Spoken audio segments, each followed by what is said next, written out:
All right, welcome everybody. We're live in the newsroom here at Fox 5 DC for another day of Fox 5 Live. It's May 1st. I can't believe it's already May. Yep. We are thinking it's crazy in here. By the way, I'm joined by Colt Waller. Hey, I'm Colt Waller. Colt is saying, hey, Nice he's to meet here you. in the newsroom here for a month of an internship. Exactly. Very exciting. Here from a local boarding school in DC. Yep. So we're happy to have him. So make sure you say hey in our chat to him if you're on with us. Colt, what are you looking forward to doing mostly in this newsroom? Are you? I'm just excited to just get the whole experience and see how the behind the scenes work. Yeah. And hopefully make a great network out of it and make some good friends too. Totally cool. It's great to have you, Colt. And Colt is from New York City, but is down here in DC because he's a senior at one of our local schools. So very exciting stuff. So we get to see what this live news world is all about. So we're gonna keep you guys going today with whatever live video we have coming in as usual. Right now, really interestingly, actually up where you're from, in Washington Square Park down near NYU, is an immigrant and workers' rights rally. This has been going on now since about 11 o'clock Eastern time, right there in New York City. And we have video coming in right now. And essentially, it is the New York Immigration Coalition and United Federation of Teachers who are there to hold a press conference essentially for worker and immigrant rights. They are demanding good jobs and the right to organize.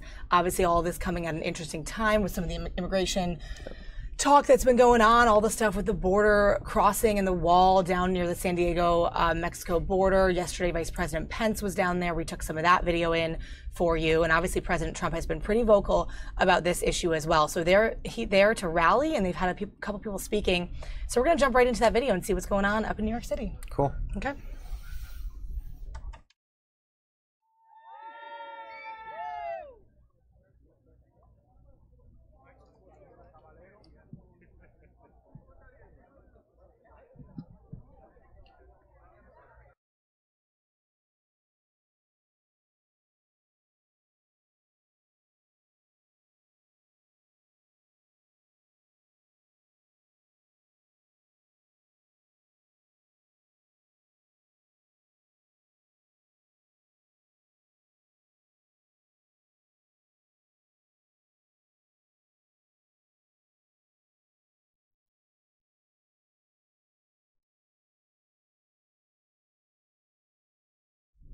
All right, we're back in the newsroom. I'm going to try to find some of that video for you because unfortunately I think some of the stuff was just concluding as we threw it up there, but I want to also show you, this was crazy. Colt and I were watching this from the newsroom. There was a bear on the loose in Paramus, New Jersey, kind of up to near where you know. Yep. Let me show you guys some of this footage. It was absolutely insane.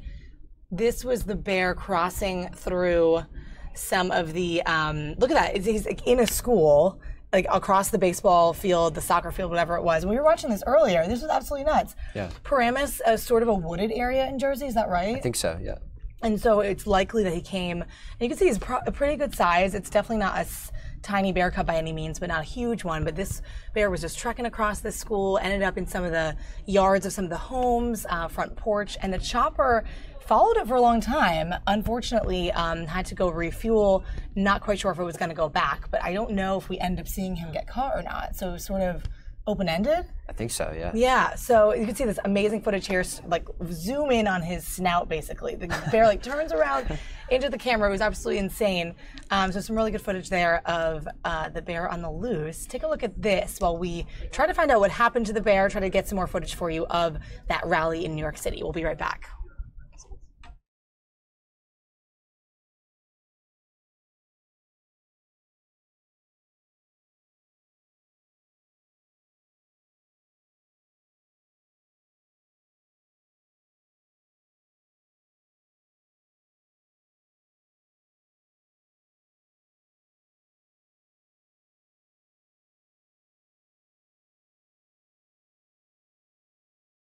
family, what's going on here in Paramus, New Jersey. And this bear, the last 2 days, has been on the loose in the suburban area there in New Jersey. Does not want to be caught.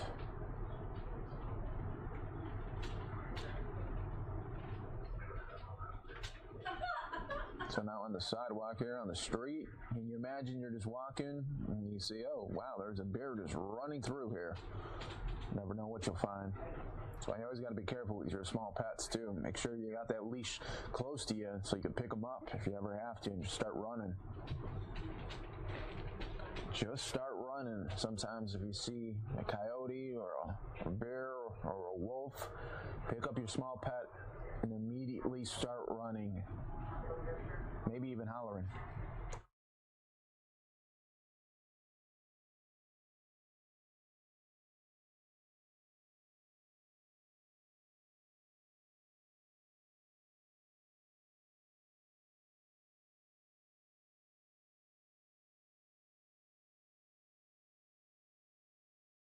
Now, eventually, you got to wonder, okay, when is this bear going to get a little bit tired and want to snooze it up a little bit, go up in a tree?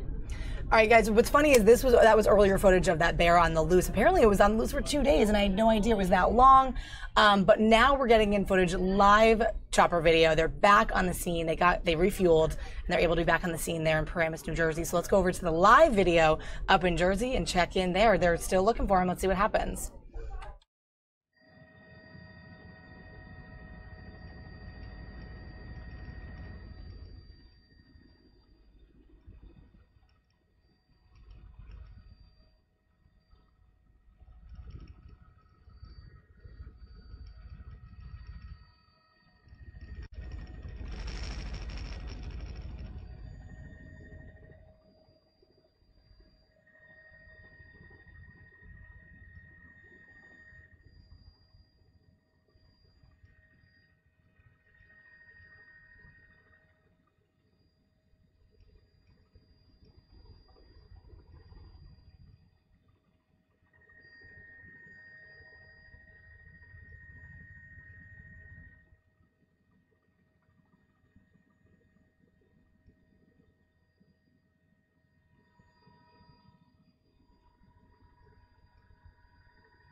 All right, guys, so we're here in the newsroom here with Colt, and we're watching this live along with you if you're just joining us here.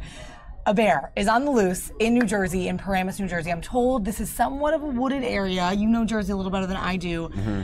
It's possible that this bear just got out of sort of his natural habitat and went roaming, you think, in the neighborhoods? I think so, yeah.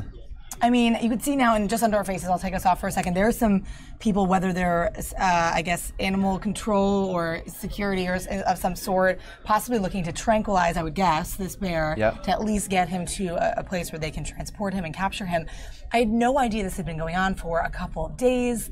And it sounds like those people in that neighborhood must have been alerted, so they must know if it's kind of going on for a few days, hey, get your pets inside, get your small animals inside, and be safe about this. But earlier this morning, we saw him just running through a school, a baseball field, a soccer field. There were some, you can even see this home right here in the lower, I'll take this off, lower right there in the center. That seems to be somewhat of a yard with kid stuff, right? Yeah. So there are families. I mean, I'm under the impression they must be alerted that this is happening, if it's not a sudden thing. But needless to say, it's still important that they make sure they clear that area and you get everything that you own that may need to be protected indoors, because this bear is just totally on the loose. But the question is, to me, in our experience, right, in the outdoors and hiking, you know they are kind of scared of commotion and action. Like, For sure. Do you think they would be one to kind of walk up to a person or a kid or a pet? I mean, or would they run away from the noise? I don't know. It seems like he's pretty comfortable.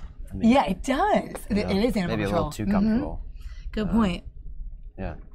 It really does. You can see they're experiencing this type of stuff. They got all their gear and they're ready to go, and they're setting up what they have to do to get him captured. But it's been quite a while, and this again is live, coming at you from Paramus, New Jersey. We're getting this in from our New York station, obviously, which is right up there. And they really seem to be hovering over this one kind of area. He may be sort of in that brush or something.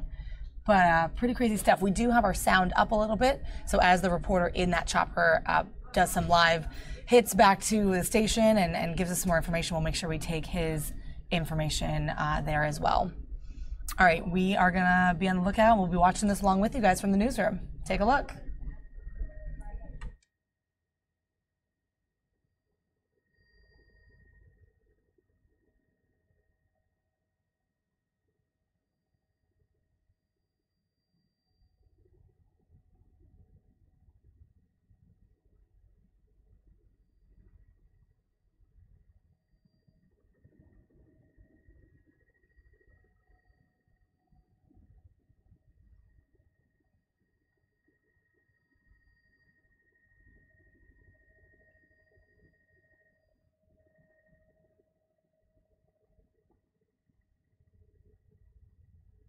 Yes, that's it.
All right, obviously, guys, we're still watching this stream with you, this aerial view of the bear, and it looks like he's kind of in that tree, that pink or lavender colored tree, and he is staying quite stationary. So my guess would be it's possible that they have tranquilized him. Yep. I think that's the protocol, right? We see a lot of animal control, they're already surrounding it. Do you know much more about this? I mean, you kind of seem to be knowledgeable at this. Cool. I would think that it looks like it's like maybe up on the tree or up on the roof of that like shack behind it. It looks like it's probably tranquilized. Yeah, it does. He's staying pretty stationary. He was such a runner before. I mean, running through all that land, the woods, the school area, and now he does seem to be in that spot. So the next step will be to see if they sort of gather a bigger crew to get him out of there. Maybe they put him in something and transport him away.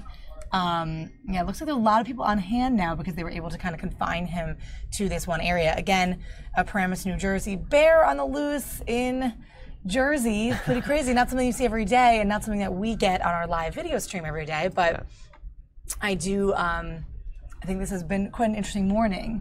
I guess I wish we had a little bit more of a clear shot, but unfortunately, That's what we got. The chopper earlier was catching him to kind of run across this whole neighborhood and then had to pan out and eventually go back and refuel, but did return to the site. And you can see it's right outside of someone's neighborhood yard. There's their grill and their barbecue station. And he was sniffing one of the grills earlier. He was running through some of the homes, posting up on one of the porches even, and got kind of into some of their stuff in the backyard there. But it looks like this is somewhat under control. We're going to see what happens from here.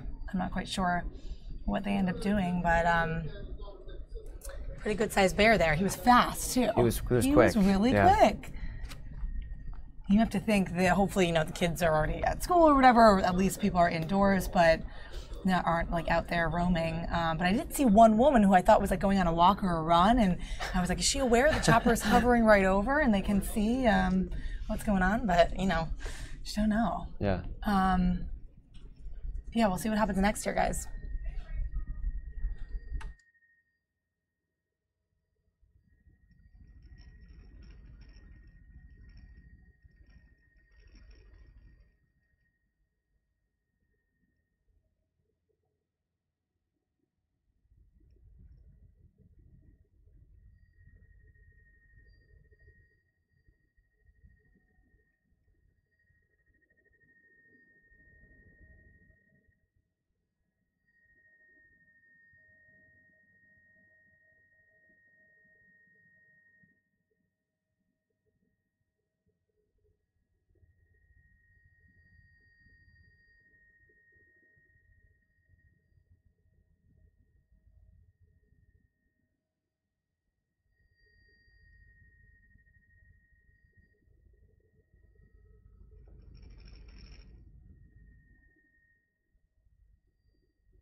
Yeah. Yeah.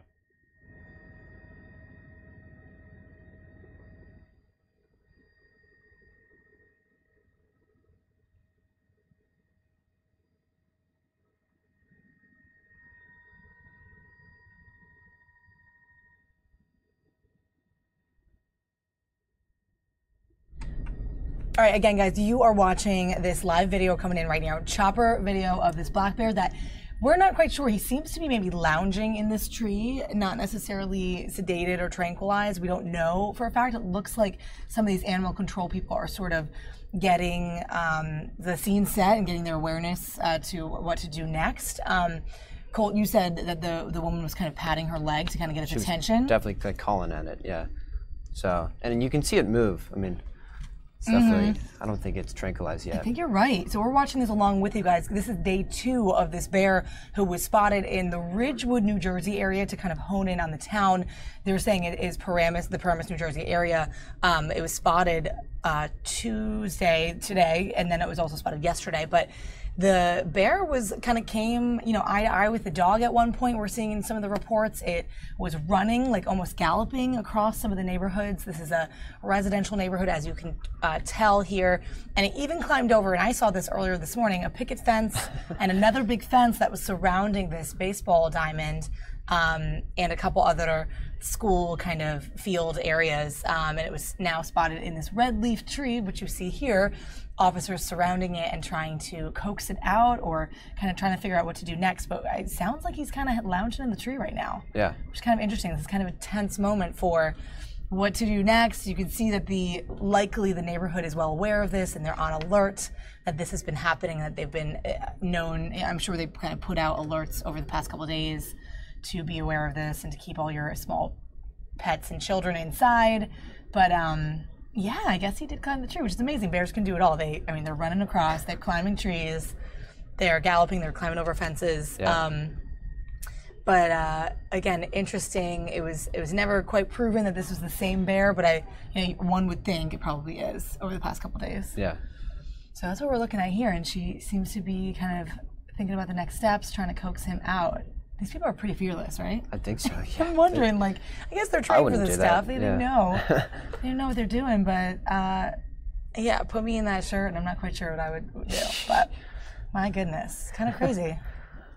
By the way, guys, we're live streaming this, so we are going to jump around to whatever is coming in next. We're going to hopefully stay here as long as we have it, and as long as this is not concluded yet. We're going to try to keep you around on this, but we do have President Trump coming up shortly. At around noon, there'll be a ceremony in the Rose Garden at the White House. President Trump is going to be presenting the Commander-in-Chief's trophy to the U.S. Military Academy football team in the Rose Garden. And then later today, actually, interestingly, later in the 1 o'clock Eastern Time hour, he'll be meeting with some of the crew from Southwest Flight 1380, that Southwest flight that had that emergency landing in Philadelphia. Okay. So we'll be taking you there shortly. We're just getting word in that the White House is coming in soon. So we're going to stay here with this bear because I really want to know what happens here. And then once Trump starts up, we'll jump you over to the White House. Find that on your Edge Live channel.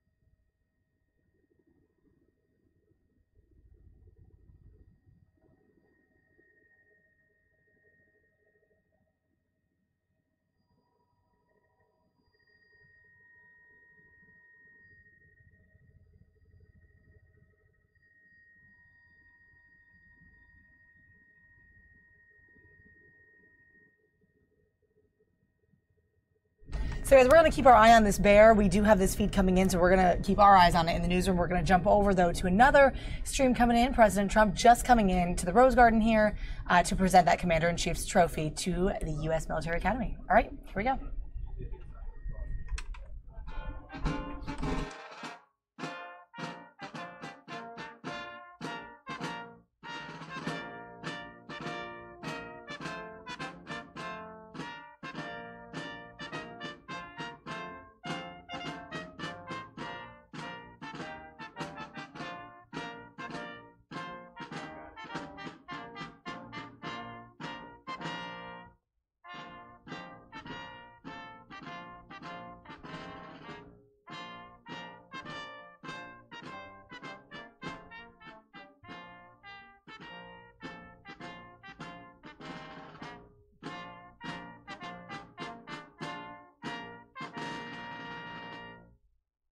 At ease.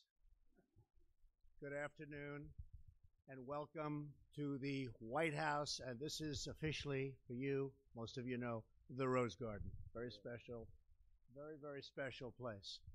Today is a day of celebration, so relax and have a good time. I have no higher honor as president than to serve as the commander-in-chief of the United States Armed Forces. And I truly have no greater pleasure than to award the Commander-in-Chief's Trophy for the first time in 21 years to the Army Black Knights. Congratulations.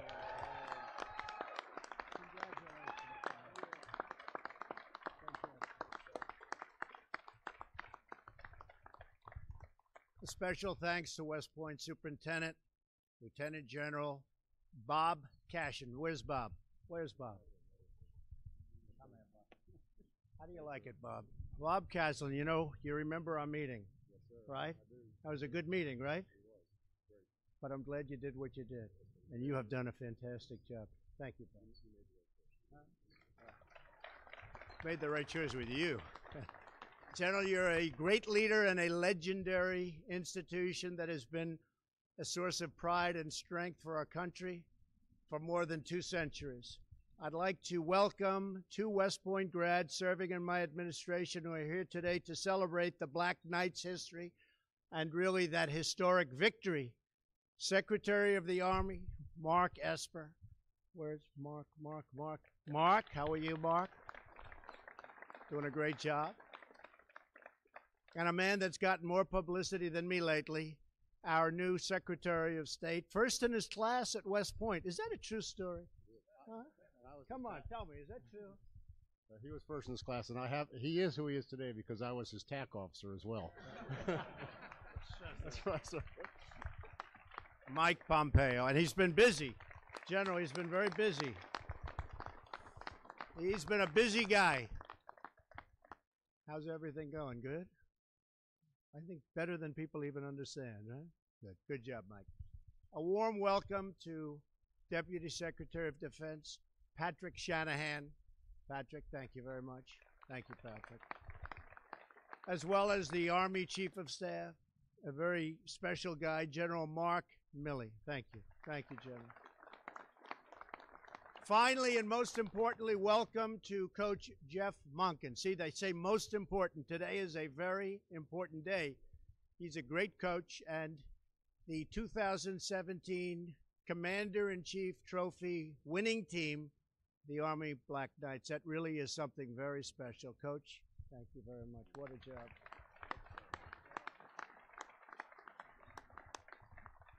I assume you have him signed to a long-term contract, right? He could get a little expensive here. Good job, Coach. I don't know. But he said he loves his team coming back, so you have another good season planned. I know that. As the team had an amazing season, capping it off with a come-from-behind victory at the Armed Forces Bowl, a game I watched, and that was a very exciting game. That was old-fashioned football. Everybody had counted you out, but you refused to give up. You scored 21 points in the fourth quarter alone. Your victory gave Army its second 10-win season in the entire history of Army football. That's something. Winning a bowl game is truly impressive. And you really shutting out Air Force, and Air Force is a great football power and a great football school. 21-0, but we all know that your most important win was at the celebrated Army-Navy game. There is no game like that, I think, Coach, right? Well, it's something special. On that snowy day, you fought hard. You came from behind and beat Navy for the second season in a row. The first time that it's happened in over 2 decades. That's what you call a job well done. Amazing. Really amazing. In that most crucial game of the year, you made the entire U.S. Army proud, and you made the country proud. Early in the third quarter, Navy was up 10-7 when their quarterback started racing down the field. One of your team captains, John Voight, no relation to John Voight. He wouldn't be too good a football player, but he's good at other things, right? John Voight. Where's John? Come on over here, John. Big guy.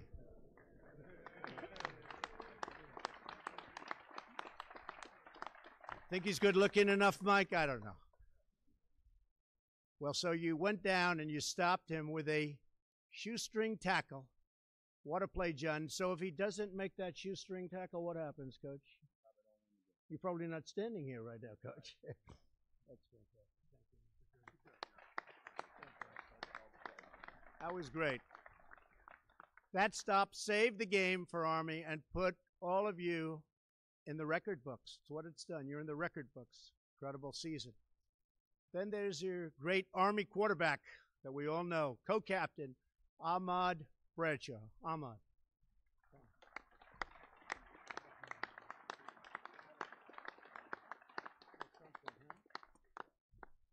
Oh, I could just see the NFL. I don't know, Ahmad.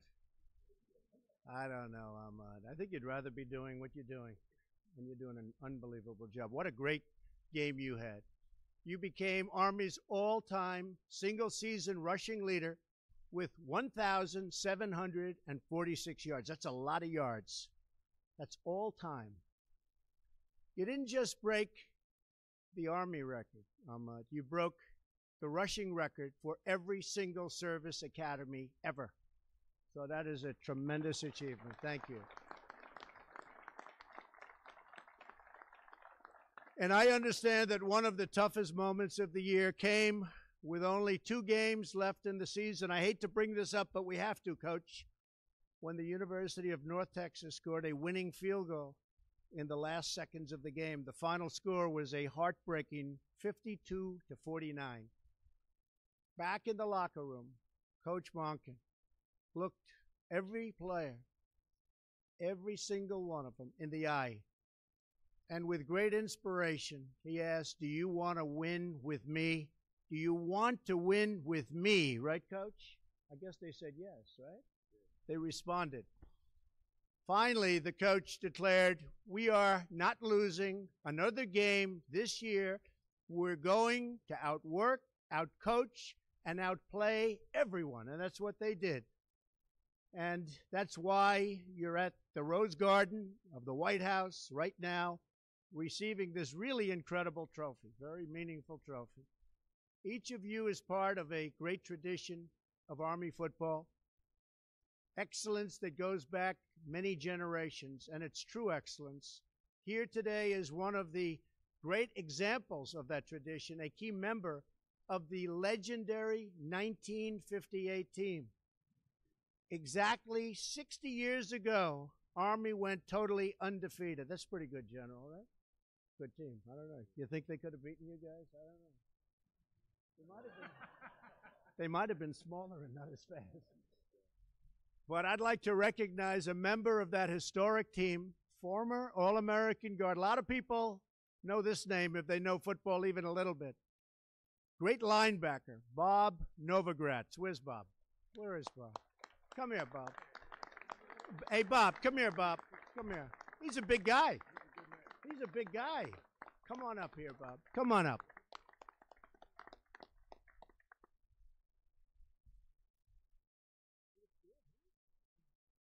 Still looks good. They keep him good at West Point, right, Mike? Stand up here with us. General, is he allowed to stand with you? I don't know. He's in the Hall of Fame. Should we let him stand up here? He's in the Hall of Fame is right. To all of the players here today, West Point adopted each one of you into its history, traditions, and values. The Corps gave you a fundamental piece of who you are and who you will always be. You have given back to the Corps with dedication and teamwork, with every effort to achieve physical and academic excellence, with your embrace of those 3 most hallowed words, duty, honor, country. When each of you stepped out on the field, you had the pride of knowing that you played for Army.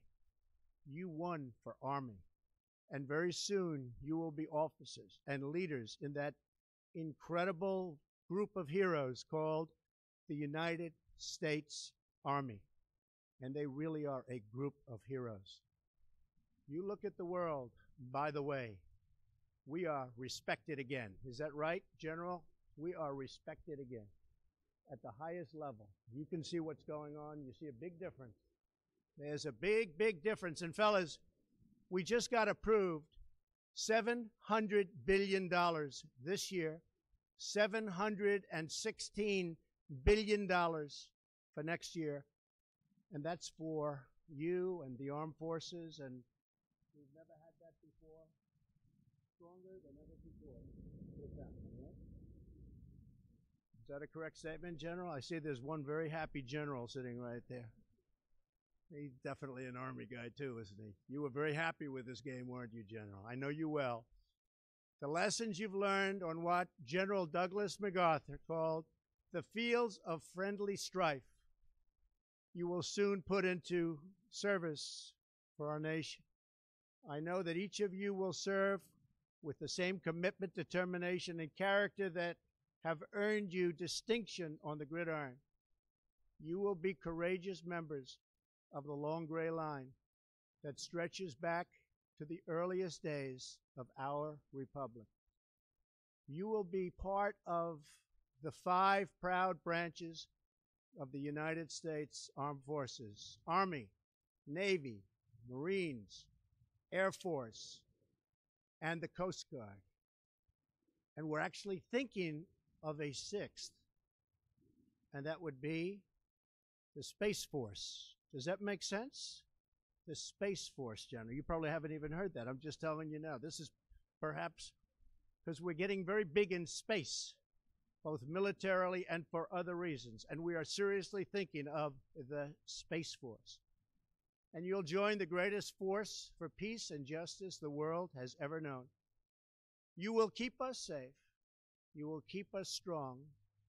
You will keep us free. And thank you for your service, and go Army. I'll be watching you, Coach. I'll be watching you next year. I really believe that from what I'm hearing, this team could go on and have another incredible season.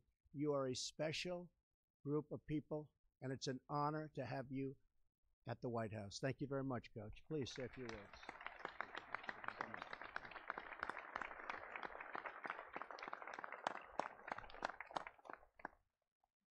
Thank you, Mr. President, and all of our distinguished guests. On behalf of the United States Corps of Cadets, United States Military Academy, the long gray line of West Point graduates, and the nearly 1 million men and women who proudly serve our country as members of the U.S. Army, Army Reserves, and Army National Guard, the Army Football Brotherhood is honored to accept what we consider the most coveted award in all of college football, the Commander-in-Chief's Trophy. We're grateful for your invitation to this historic home and for welcoming the members of America's team to be your guests here today. This is not only a team of tough, talented football players, this is a team of fighters. Just as they battle with a tenacity and unrelenting spirit to a 10-win season, a second straight bowl victory, and Service Academy dominance in winning the CIC trophy, they'll battle like warriors, leading our nation's next generation of soldiers to victory on other fields on other days. With us today are 28 soon-to-be commissioned cadets who will graduate this May and enter the field of arms prepared to lead and fight our nation's wars. Joining them are dozens of fellow cadets who in the next 2 to 3 years will join these senior cadets as officers in the U.S. Army. Mr. President, these young men and women embody the values, duty, honor, country, and they represent the best our nation has to offer. We are incredibly proud to be here. Thank you for this tremendous honor.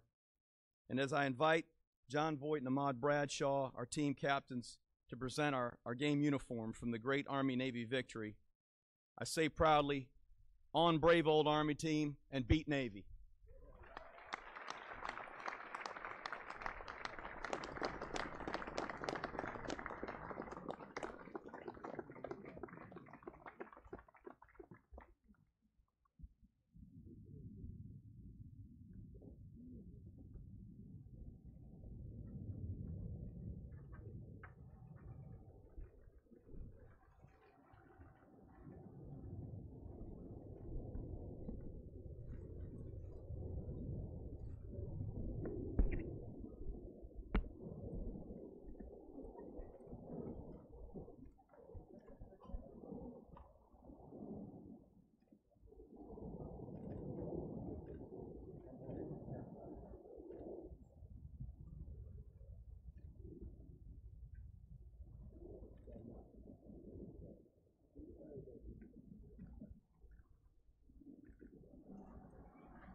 Ladies and gentlemen, please remain in your seats until the Army West Point Black Knights have departed the Rose Garden. Thank you.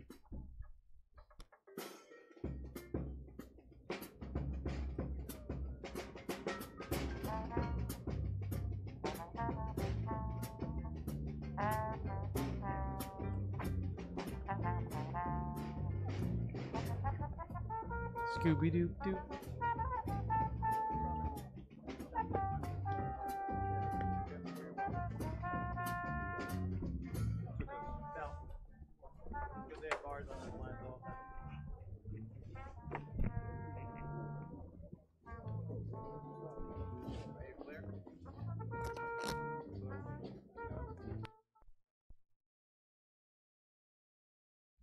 All right, that was a pretty cool ceremony right there, Yeah. live from the Rose Garden. I'm Molly Navola in the newsroom with Colt, who's joining us for the month, and he's going to be helping out, and that was cool to watch.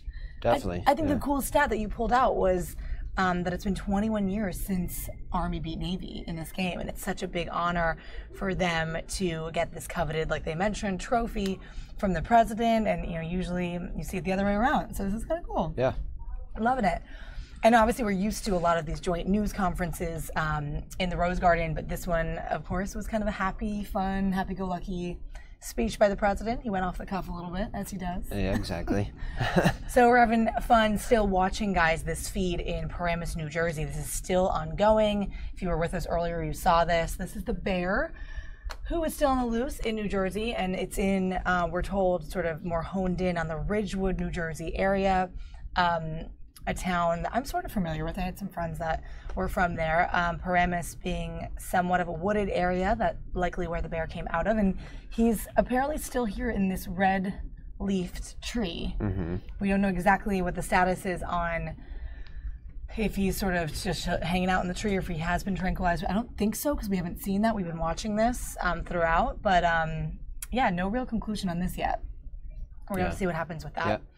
So not quite sure what we're going to next there, but that's still ongoing. And if you guys have any thoughts or comments, don't feel afraid to leave them in the live chat with us.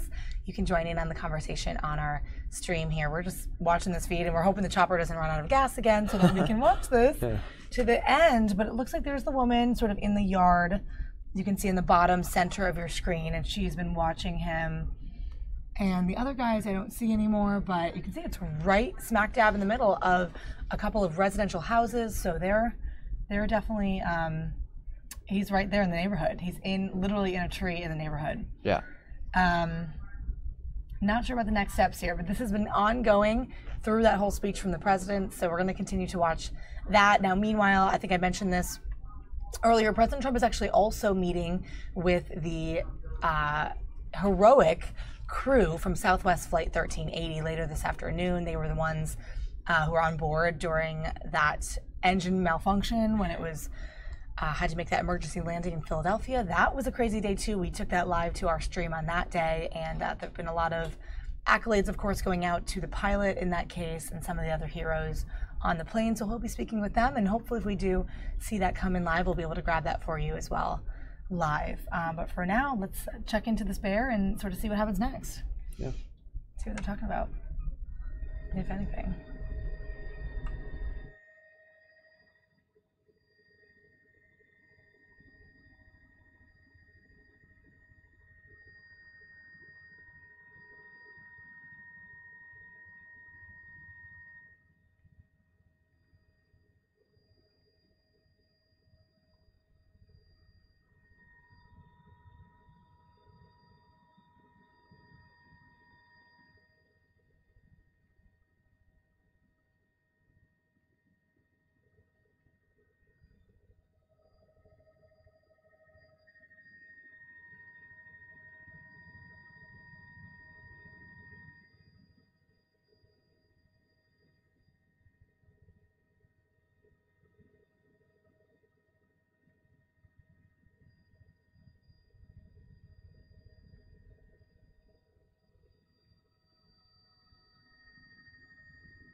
You know, they've been doing the same thing the whole time that we're here.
Okay.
All right, guys, so we're still watching this bear on the loose. It is just not happening for them. They just can't seem to sort of end this whole effort to either capturing him or tranquilizing. We don't quite know. I see some of your comments in the stream. The chopper video overhead is actually not a sniper. It's just our news chopper getting sort of the video footage, but it looks like I can tell he's kind of rustling in the bushes. And you guys can kind of see here on the split screen, they're still sort of trying to deal with what to do because he's still up there in the tree. And I don't believe they've made any moves vis-a-vis actually getting him sedated or anything. I don't think so. He's definitely surrounded. I think there's animal control people all around him. I don't think they've done anything yet, though. Big picture here. So we're kind of watching this. Nothing huge happening. I don't want to kind of keep you in sort of a stagnant shot, but I also don't want to lose the suspense of what's going to happen. So I do want to kind of continue to watch this. It is, we believe it's sort of in that tree, Hydra, if you're watching. It's in that sort of red-leafed tree. I believe he's climbed up it because we did see him climb up some other things and climb over fences and whatnot. So I believe that he's kind of hanging out there for a little while. So I think we'll have this chopper video as long as he's there with fuel. So we're going to kind of watch that. But I think what we're going to do is kind of push this to the side for now and show you briefly this other animal video. We have to show this because it's so darn cool.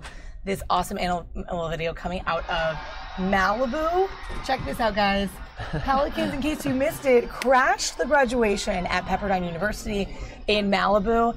This is just a crazy scene. You can imagine what you would have done if you were there. These people are saying, oh my gosh, this video will go viral. When you live, when you work, or when you're in school on the beach of the Pacific Ocean, you're kind of, right, prone to this. Yeah. They're amazing creatures. And it kind of is crazy. You can see here he snaps at him. And it's a little nerve-wracking, actually, to see this. But I know some people that go on trips, they're like dying to see pelicans. And they're just right there in their backyard. So this was Pepperdine's graduation ceremony. And you can see the graduates are sort of stunned and don't really know what to do. But someone captured this amazing video. And you can see here they're just trying to keep the situation under control and move him away. But he's stubborn. It's just amazing. There's a couple of them, too. Oh, woo. There he goes. You'd think it might be, and they're big. Amazing video here. And it goes on a few more seconds. And you can see they're right there on the water in Malibu. It's a gorgeous setup. You've been to California, you know. Yep. So beautiful, just north of sort of all that LA action. And it's amazing.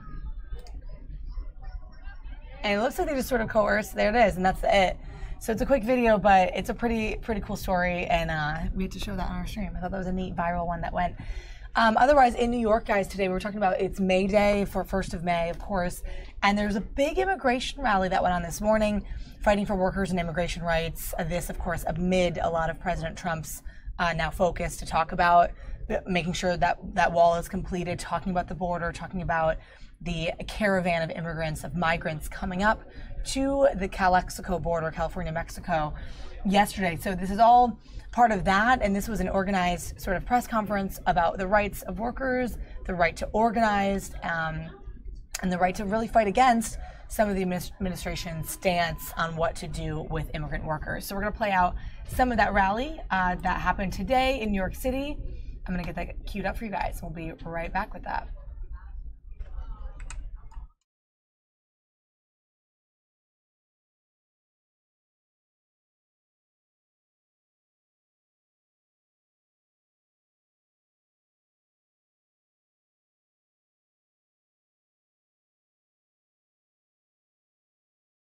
Are we excited for that? Yeah! I want to take us back 1 year. 1 year ago, exactly 1 year ago, the Trump administration was just concluding its first 100 days in office. Keep the boos. Come on, let's hear those boos. And President Trump announced at a rally that day, he said that they are just beginning to fight. And so we have been playing defense since then. But on May 1st, 2018, we are here to make a statement. And that statement is that we are ready to begin our own fight, are we not? Yeah! Immigrants and workers are standing today for May Day. We're going to be here later tonight to make our own statements. And let me tell you that our communities have been under attack for this past year. Since the beginning of the Trump administration, immigrant communities have been under sustained attack. Whether we have been talking about the cancellation of temporary protected status for Nepal, for El Salvador, for many other countries, that affects hundreds of thousands of immigrants all across this country. The Trump administration has tried to destroy DACA for our young dreamers, putting in peril 800,000 young people, young Americans from across this country, and 50,000 New Yorkers. And this administration has tried to target every single aspect of our working families, whether we're talking about green card holders, undocumented immigrants. The public charge attack is nothing but a sneaky attack, targeting working families, immigrant working families, and other families who are just trying to put food on the table and put a shelter over their heads. Let me ask you, does that make America great? No! That does not make America great. And let me tell you, if there is one set of folks who understands the attack on working families, it is our partners in organized labor. We are here to stand together with our brothers and sisters in organized labor. Because while the rich get richer, the anti-worker forces have gotten bolder, attacking public sector union workers in the courts and trying to starve our public sector from resources. But we are not taking that standing down. And just recently, we have seen teachers in many different states across this country stand up and take to the streets. So we are here today for a statement that immigrants and workers are standing together, that we are united, that we are partners in power, and immigrants and workers, when we stand united, can we be defeated? No! So thank you very much. We are here today for a wonderful press event, and we've got some great speakers. And first, I'd like to introduce Joseph Dorsman. He is the recorder and the organizing coordinator for RWDSU. They are one of our greatest partners, fighting for both the rights of organized workers and also immigrants. Please welcome Joseph. Thank you. Good afternoon, brothers and sisters. I'm here on behalf of Stuart Applebaum, the president of the Retail Wholesaler Department. Hey guys, we're pulling up the bear in the right side of your screen so you can see the live time on what's happening with the bear, who is still up in that tree or somehow at least in that brush there in Paramus, New Jersey, so you can keep your eyes on what's happening. Not too much movement, and again, I don't know how long the chopper will be there, but we're going to keep that up on your screen, and while you can listen to this May Day rally from earlier this morning in Washington Square Park, that's down by NYU in the East Village in New York City. So check into it, and you can watch both at the same time. Let us know what you think in the chat, and we'll be here watching with you. Jobs, and they don't have the opportunity to spend time with their families. So today, brothers and sisters, we in support also of DACA and TPS immigrants. I myself, as a Haitian, also a proud Haitian-American citizen, I said proud because we know this is not what America stands for. Because when we stand together, we're not going to be defeated. So we're asking all of you to support the TPS members, workers, the DACA recipients, also undocumented workers in this country. This country is built by immigrants, and if those who came before us were treated the way these immigrants are being treated today, those right-wing leaders wouldn't have been here today. Okay, for too long, DACA and TPS have been suffering. It is time. We need to get together. The real path, brothers and sisters, to the freedom that immigrants are looking for lies here within us, within our solidarity, because we are together. And then we're going to fight. We're going to fight to end racism in this country. It started a long time ago. We had leaders who've been through that path and fought for us. We will continue to fight together, and we will win. Thank you again. It's been a pleasure to meet with you, and we'll continue the march until we win. Thank you, Joseph. Next, I have the distinct pleasure of welcoming Byron Silva. He is the assistant business manager of one of our great allies, LIUNA Local 78. Please welcome Byron. Thank you. Good morning, everybody. My name is Byron Silva, assistant business manager of Local 78. I got here back in 1993. I overstayed my visa. I wasn't documented for several years. I could never imagine being where I am right now without the union. Union has been the strength for workers, worked very good for our members. I represent 4,000 members, 98, 99% immigrants, 16% of women. We represent 58 countries. We speak 13 languages in our local. What this country has done for us, what this union have done for us is great.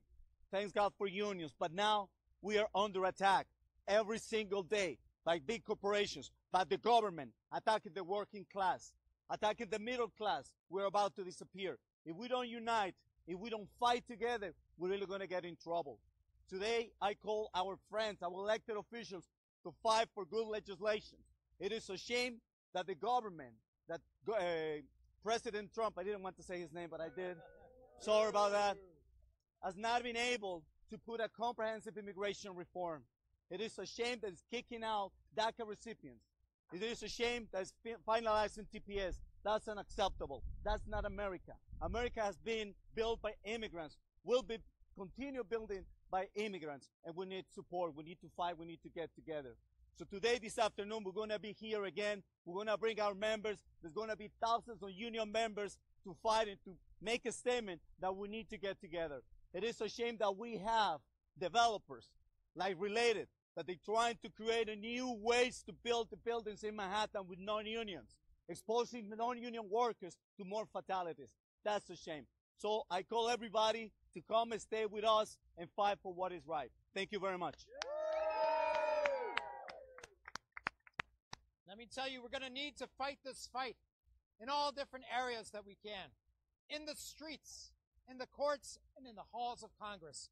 And we are proud today to have one of our greatest champions in Congress, Grace Meng, to stand with us today. Please welcome Congresswoman Grace Meng. Good morning, everyone. Good morning. I'm Congresswoman Grace Meng from Queens. Anyone from Queens? Yeah. Any immigrants from Queens? Yeah. I'm so honored to be here today and so proud of all the work and all the partnerships that have been forming as a result of this administration.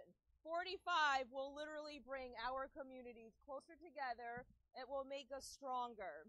You know, I want to say a special acknowledgement and thank you to our partners and our allies in labor.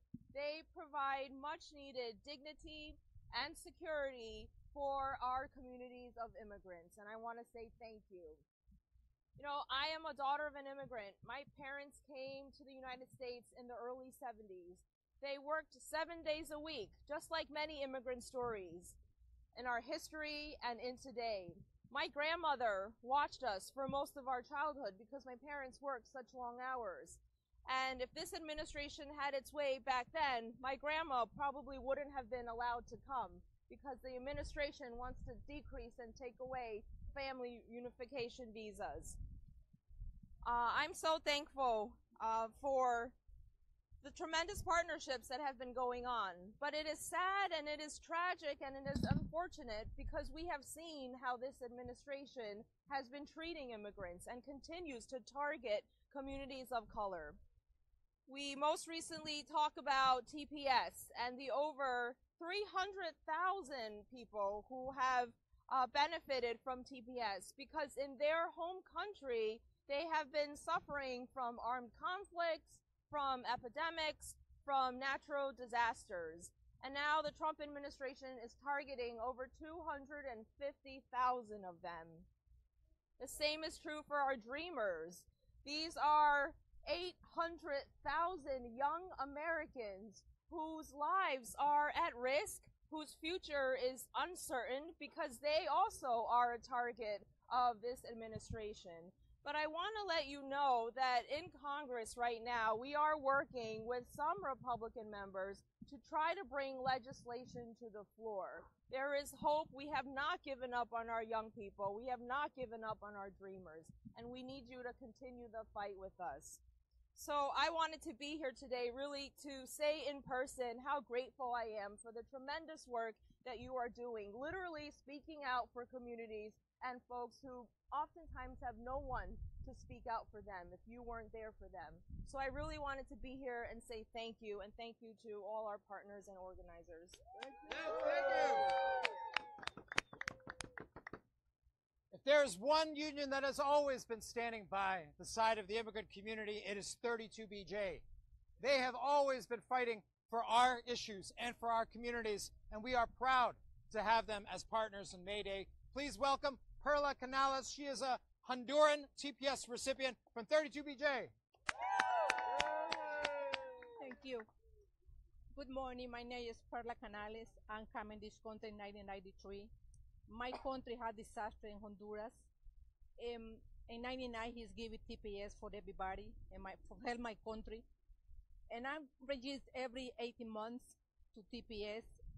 And I'm really scared last year because he said he canceled, you know, and he want to give you only decision. He don't make a decision, just give you only for 6 months. And I'm really scared right now because almost expired in 2 months.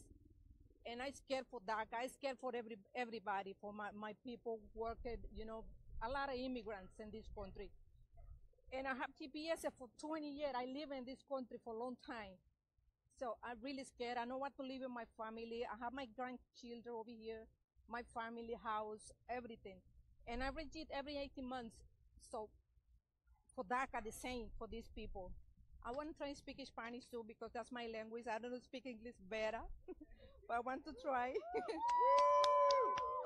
Buenos días, mi nombre es Perla Canales, soy de Honduras, vivo en Staten Island, he tenido TPS desde el 99. En enero se suponía que el gobierno federal decidiera, iban a extender el TPS. A mí y a más de 57 otros hondureños en este momento no hicieron ninguna decisión, lo cual nos permitió una extensión automática de 6 meses. Esto me ha permitido viviendo una incertidumbre terrible sin saber si podré mantener la vida que he hecho aquí por más de 20 años. Me angustia pensar que podría verme forzada a separarme de mi familia. Ahora esta ansiedad que vengo sufriendo desde el año pasado ha vuelto a mí. Espero saber decidir que las autoridades federales están semanas sobre esta, qué pasará conmigo y los demás hondureños. Las personas con TPS como yo hemos hecho todo lo que nos han permitido, nos han hecho sometido a revisiones de seguridad cada 18 meses. Hemos trabajado mucho, hemos pagado impuestos, comprar casa, formando nuestras familias aquí en este país. Merecemos la oportunidad de seguir contribuyendo a nuestras comunidades. Me alegro mucho saber recientemente la decisión de la Corte mantener DACA. Ellos también han contribuido mucho en nuestras comunidades. Este año me he reunido con varias personas congresistas en Staten Island, donde vivo, en Washington, D.C. Les he pedido que apoyen una solución legislativa a lo largo del plazo para inmigrantes como yo. Y yo he hablado con muchos en Staten Island, he tenido apoyo de que los votantes que nos deben permitir seguir nuestra vida aquí con nuestra familia, y estoy haciendo hoy, levantando mi voz una y otra vez para sostener a los inmigrantes como yo, y no nos daremos por vencidos. Gracias. Thank you, Perla, for your incredible bravery and for standing up and speaking. Does canceling Honduran TPS make America great? No. Does attacking workers make America great? No. Does Donald Trump make America great? No. Hell no, that's right.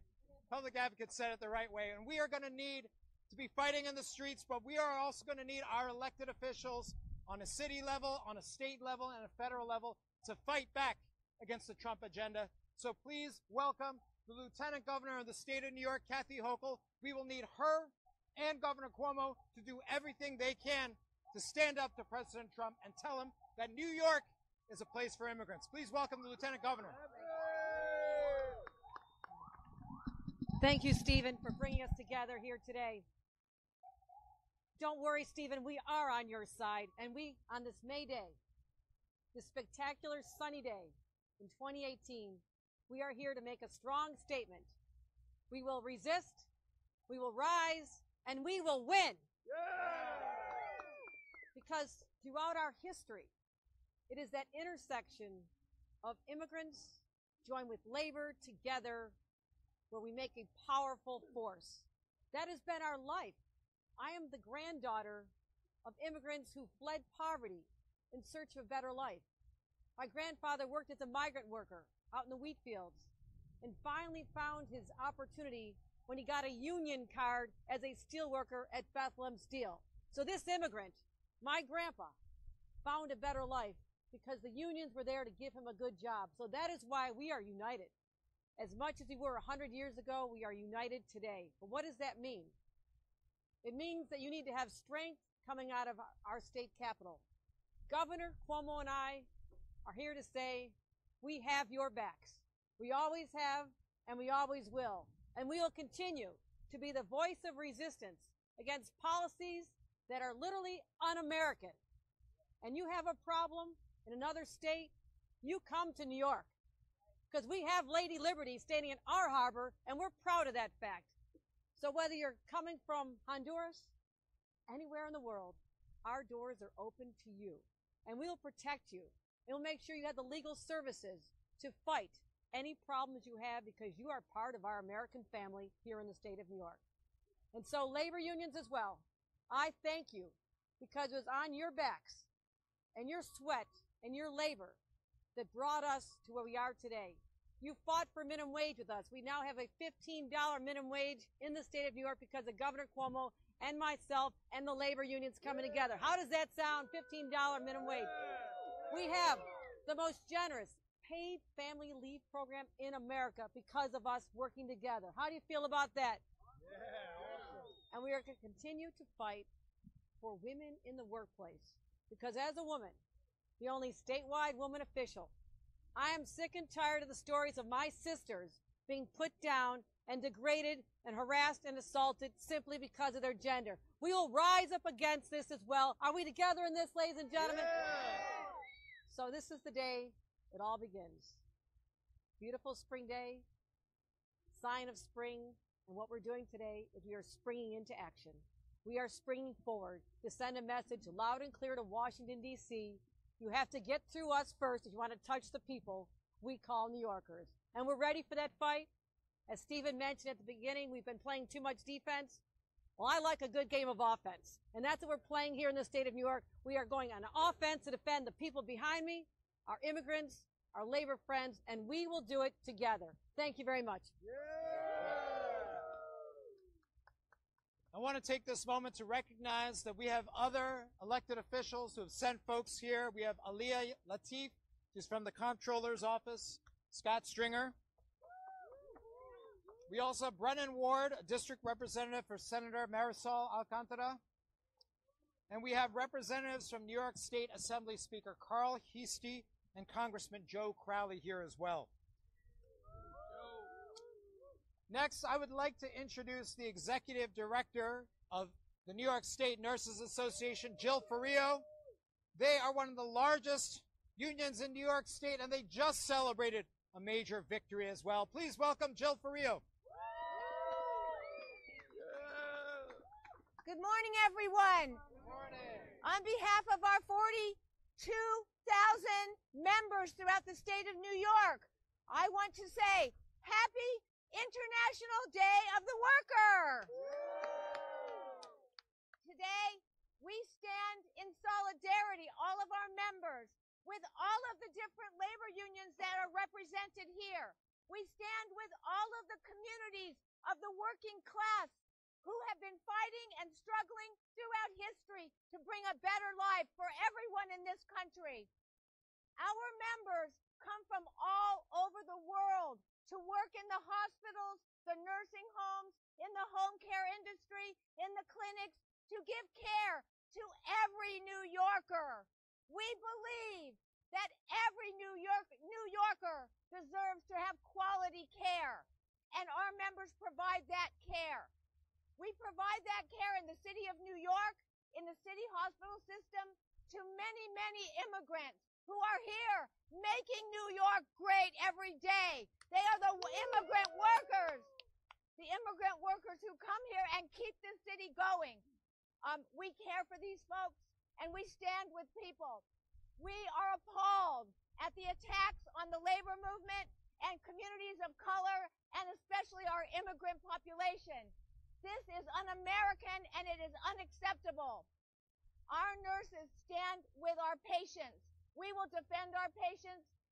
have a message for number 45 and all the people who work with him. You won't be here forever, but the working class will always be here. The unions will always be here. We will be united, we will fight, and we will win. Thank you. Thank you, Jill. Next, I'd like to introduce one of our other great labor partners, La Una Local 79. We are lucky today to have William Uyaguari. He is a TPS reps recipient from Ecuador, together with Edison Severino, the business manager. I gotta talk in my language, Spanish language. Compañeros, buenas tardes. En representación de la local 79, he venido a decir. All right, guys, obviously we're still hanging out here in the newsroom watching with you concurrently to both the May Day rally from New York City this morning and then upper right corner, the bear hunt. The bear is still on the loose in Jersey. We're watching it, and I know a lot of you guys are commenting on it.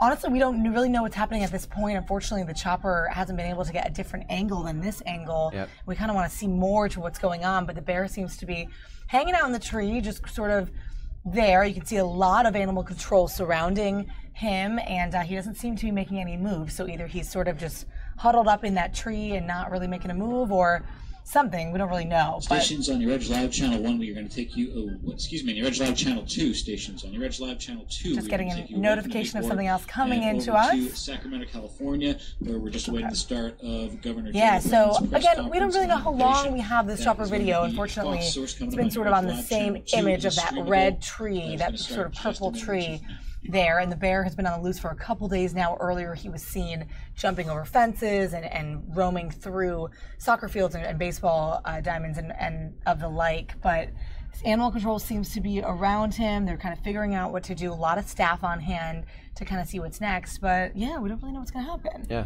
So I know we're waiting in anticipation as well and hoping there is some sort of conclusion, not a cliffhanger to this one. Stations, this is a test of right? the Foxbox system. This is a test of the Foxbox system. Stations, this is only a test of the Foxbox system. All right, so what we're going to do is bring up, we're going to keep it sort of here for now, and then coming up next very shortly, we knew that this was coming in, the California Governor Brown, and Attorney General Javier Becerra are going to be holding a press conference at the California State Capitol, and it just came up on our feed, so we're going to bring you over there in just a moment when that starts up. But for now, we're going to continue these two feeds. Looks like the chopper is kind of moving a little bit of a different direction, getting another angle, but that bear is sort of still in the same situated spot in the tree, right above that guy's garage, literally in the backyard of a home in this residential area of what we're told is the Ridgewood, New Jersey area. So there's a little bit of a different angle. Let's see what we can get from this. We might even bring it full screen. If it gets more interesting, we'll bring it up. International Day, that we remind ourselves of who we are as Americans. Remind ourselves that this was a country built on the backs of immigrants. Remind ourselves that we are all together despite the fact that there be artificial differences between us, and that we must stay together, and that we must be reminded that the reason why we have a strong middle class is because of the labor movement. And the end, as we anticipate a horrible decision from the United States Supreme Court in Janus versus AFSCME, it's really critically important that we all recognize that we do not want a right-to-work state, because a right-to-work state is nothing more than a right to work for less state. And so we want to thank the unions for really being, they have provided so much support for immigrants, so much support for women, so much support for people of color, so much support for all individuals in the city and in the state and in this nation. And so the message is loud and clear today, that if your rights are under attack, you've got to stand up and you've got to fight back. And on this day, let us be reminded of who we are, our values, our principles, and let us continue to stand up and fight back for the America that we love and that we know, that welcomes all immigrants to our shores, and that it really is the strength of working people that makes this country great. Thank you, Public Advocate. I want to remind folks that immigrants help to make New York City run. Whether we're talking about immigrants that are members of our unions, immigrants that make up the city's workforce, immigrant entrepreneurs, street vendors. These are the folks that make the city run, and they've done so for centuries. So please join me in welcoming Mohammed Atiyah. He is the co-director of advocacy for the Street Vendor Project and an Egyptian immigrant himself. Please welcome Mohammed. Thanks, everyone. Thanks, New York Immigration Coalition, for the great work and preparing this great event. Thanks, everybody, for coming today and support the great labor movement. Thank you so much for having me here. My name is Mohammed Atiyah. I was born and raised in Egypt, moved to New York City 10 years ago. I was a vendor for 9 years, and now I work as a co-director in the Street Vendor Project. I am so honored to be here around you guys and feel the strength and the solidarity of all these groups who fight for immigrants' rights and workers' rights. Thank you so much for being here and doing all the great work. In the Street Vendor Project, we fight for 20,000 vendors all over our cities, very hard-working people who came from different parts of the world. Do you love street vendors? Yeah. Do you love hard-working immigrants? Yeah. That's why you're here. Thank you so much for being here and for the support. For 4 years, we have been fighting the city to legalize the work of these hard-working immigrants. These hard-working immigrants are feeling threats and being scared every day, working outside in the street without permits. They are so scared to be arrested. They are so scared to make a living in the current system. That's why the city needs to take action immediately. There is no time to wait. It is very, very crucial at this time. It's a really important issue that needs to be addressed. It's not only about creating more jobs for these hardworking immigrants. It's a social justice issue. It's an immigration right issue. If we care about immigrants, workers in our city, in our country, we need to legalize their work. They cannot be scared out there every day. They are trying to make a living and support their families. We are gonna stop.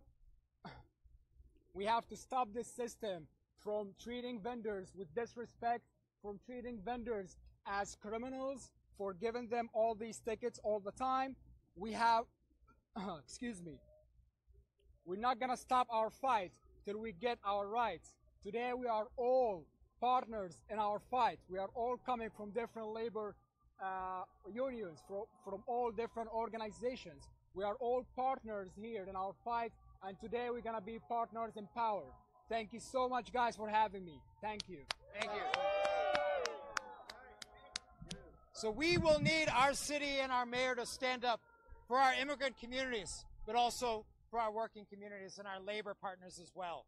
So here to represent New York City is the acting commissioner of the Mayor's Office of Immigrant Affairs, Bida Mustafi.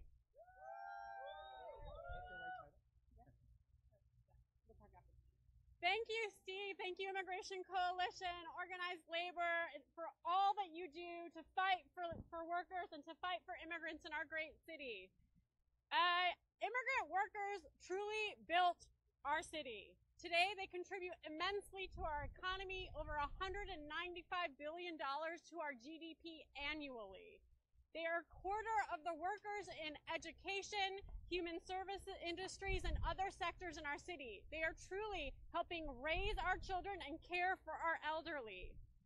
On behalf of Mayor de Blasio, we are working to make New York City more livable for all our workers with initiatives like paid sick leave, paid parental leave, and barring questions about salary history, which disproportionately impact women and people of color. We are making great strides, and we must make more. We are also here to stand with the 3,000 Honduran TPS recipients who are waiting pending the decision of their right to continue to give back to our great city and our great country. Just last week, alongside 25 mayors, Mayor de Blasio advocated to the Trump administration to extend TPS for Honduran recipients. We are saddened, but unfortunately not surprised, that so many TPS holders across this nation have been denied the renewal of their right to remain here by DHS as part of this anti-immigrant, anti-worker, xenophobic agenda of the Trump administration.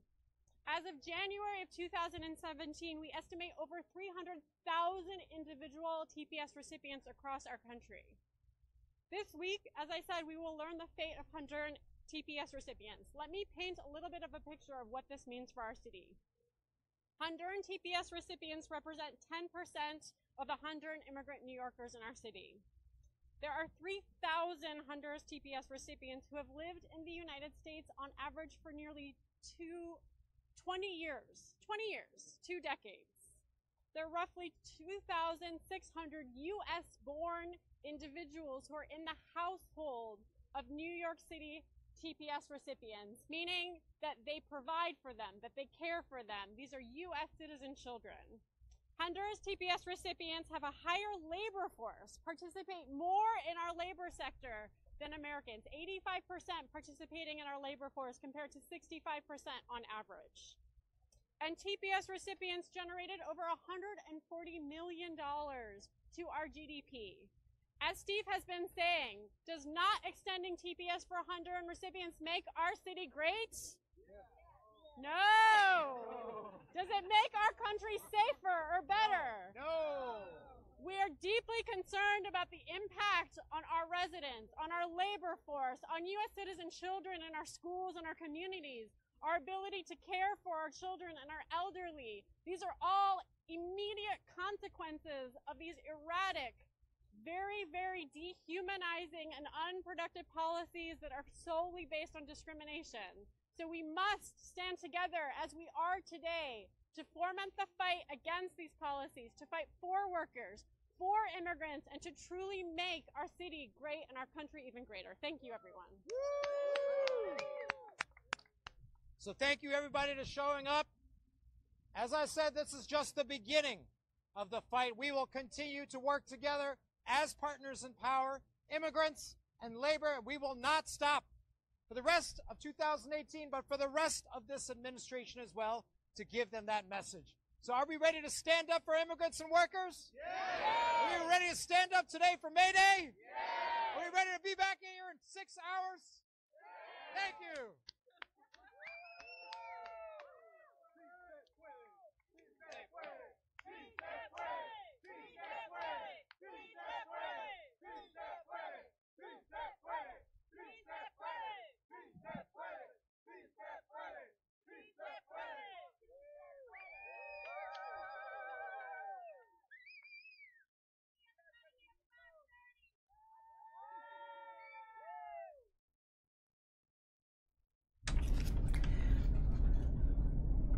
All right, guys, I want to briefly take it back into the newsroom here. That's actually perfect timing, the May Day rally that concluded earlier this morning down in Washington Square Park in New York City, immigrant rights and worker rights. We were also watching this bear. This is still ongoing. Check it out. We're still looking at it here. This bear in New Jersey, and there really hasn't been a lot of movement. He seems to be there in the tree. I know a lot of you guys are watching and kind of continuing to comment on this. The best way to get him down is to leave him alone. One of you guys said that, and it's probably true. And we've been commenting about how crazy it is that this is such a residential area, and those panouts you just see really just sheer the basic homes, right? Yeah. It's not very country, it's not very wooded, but that bear, there's a nice close angle on him.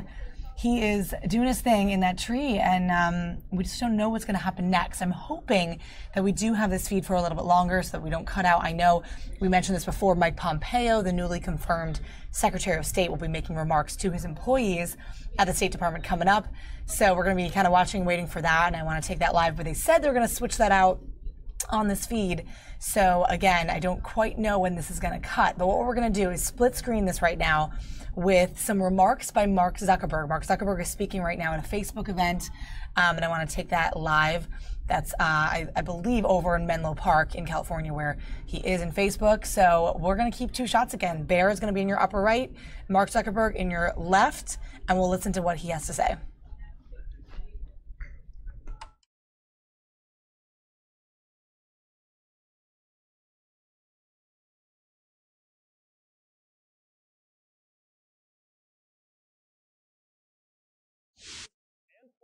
Accountable to make sure that these systems work. Now, this is an important election year. Not only the big U.S. midterms that are coming up, but there are major elections around the world. In Mexico, in Brazil, there are elections coming up in India and Pakistan and more, and we are focused on this. Beyond elections, we are focused on fighting fake news more broadly. And there are really three categories that we're focused on here. The first category is just spam. Right? These are people who aren't ideological.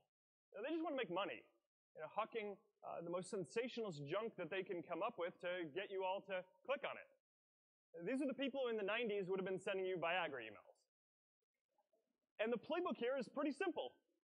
Right? It's to take down their ads on their sites so they can't make money, build tools to detect and reduce the distribution to remove their economic incentive, and then eventually they just go do something else to go make money.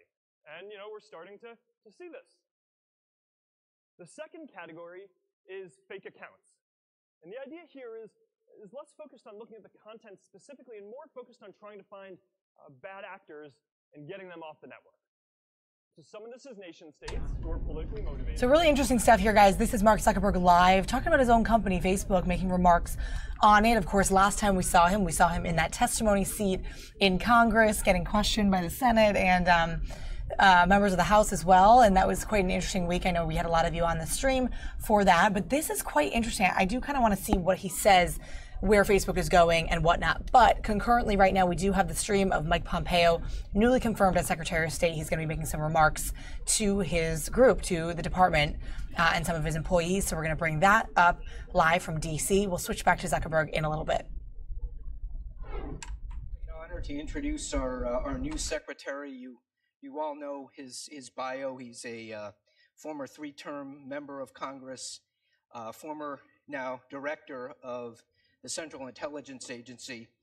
I offer my own perspective as somebody who comes from the private practice of law, and looking at his bio, I looked at it through the lens of a former law firm partner, and I imagined how I would assess his bio if I were looking at our opposing counsel, and I had to advise my client on who we were going to be dealing with.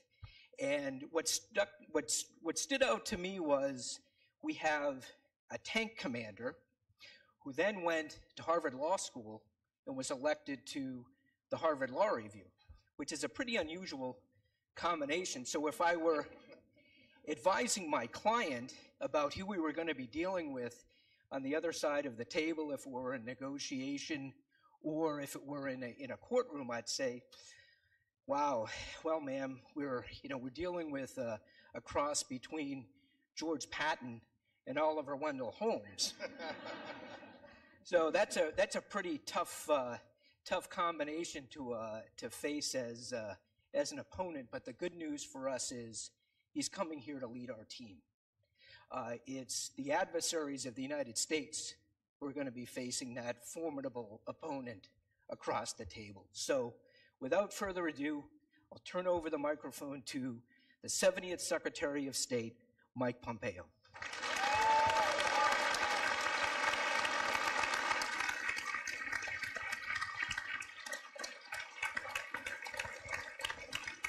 Thank you. Thank you. Thank you. Thanks for those most gracious words, John, and thank you for your service and standing in the gap. You've done a remarkable job. The whole team has.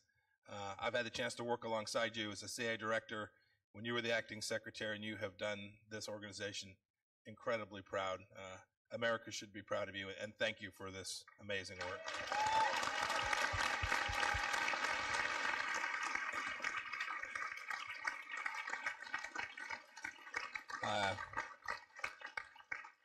So I think I have the record for the longest trip to the first day of work. And I am humbled to be here. I tried to prepare myself for this moment, but to stand here and look at the most important diplomatic corps in the world is enormously humbling to me. I talked in my hearing about the fact that this nation is so exceptional and so incredibly blessed. And the facts that derive from that are that it also creates a responsibility, a duty for America all across the world. And I know for certain that America can't execute that duty, can't achieve its objectives absent you all, absent executing America's foreign policy in every corner of the world with incredible vigor and incredible energy. And I am looking forward to helping you all achieve that.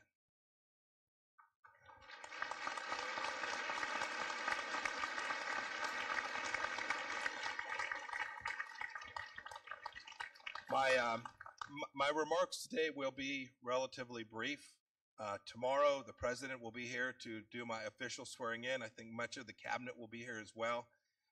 It's an important day for the president's first trip to this important place, and I'm looking forward to being there with many of you and having the honor to have the President of the United States do my formal swearing in.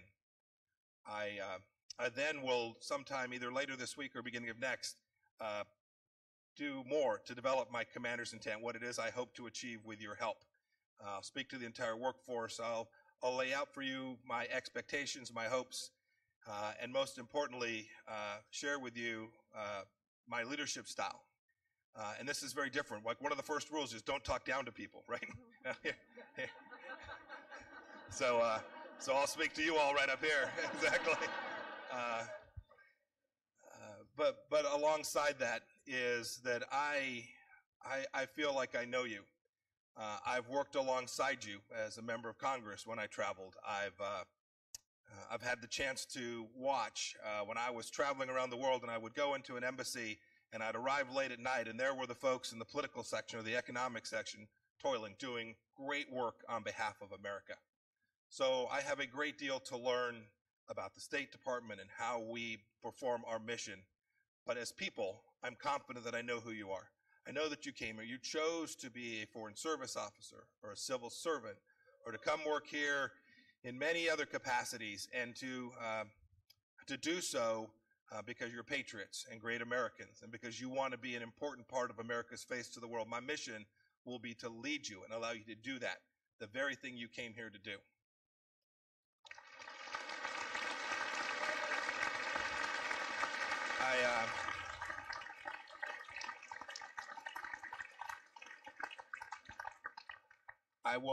I will get to as many parts of this organization as I can. I said in my testimony that I'll spend as little time on the 7th floor. I think it's the 7th floor, right? Yeah. I'll go up there in a minute. I'll travel. I'm going to get out to USAID as quickly as I can to see their important part of our mission as well. I know that every task, every endeavor that each of you undertakes is a critical part of achieving that ultimate objective, which is to deliver President Trump and America's foreign policy around the world, to be the diplomatic face that achieves the outcomes that America so desperately needs to achieve in the world. I've told this story a couple of times, but it's worth repeating. The best lesson I ever got was from a fellow named Sergeant First Class Petrie. He was the first platoon sergeant in my first tank platoon when I was 22 or 23 years old. And I arrived there, and when I hopped out of the Jeep, he said, "Lieutenant, you'll do well to just shut up for a while." And actually, I think he meant that. But what I took him to be saying was that it's important that we listen and learn. And I know that I have an enormous amount to listen to you about and to learn from you. I talked about getting back our swagger, and I'll fill in what I mean by that. But it's important. The United States diplomatic corps needs to be in every corner, every stretch of the world, executing missions on behalf of this country, and it is my humble, noble undertaking to help you achieve that. So I look forward.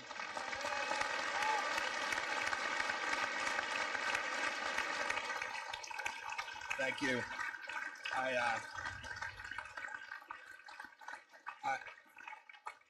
I look forward to meeting just as many of you as I can get a chance to do, to learning from just as many of you as I can, and to leading that team onto the field. I know that we will deliver for this president and for this country. Thank you.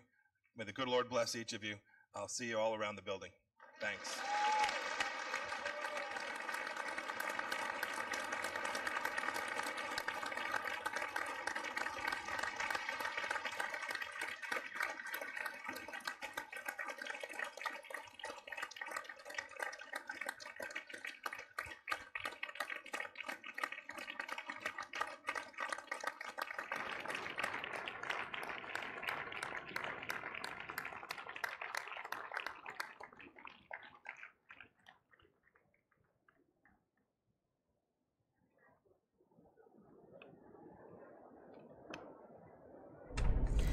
All right, guys. So that, of course, the newly confirmed Secretary of State Mike Pompeo making his brief, pretty casual remarks to his staff.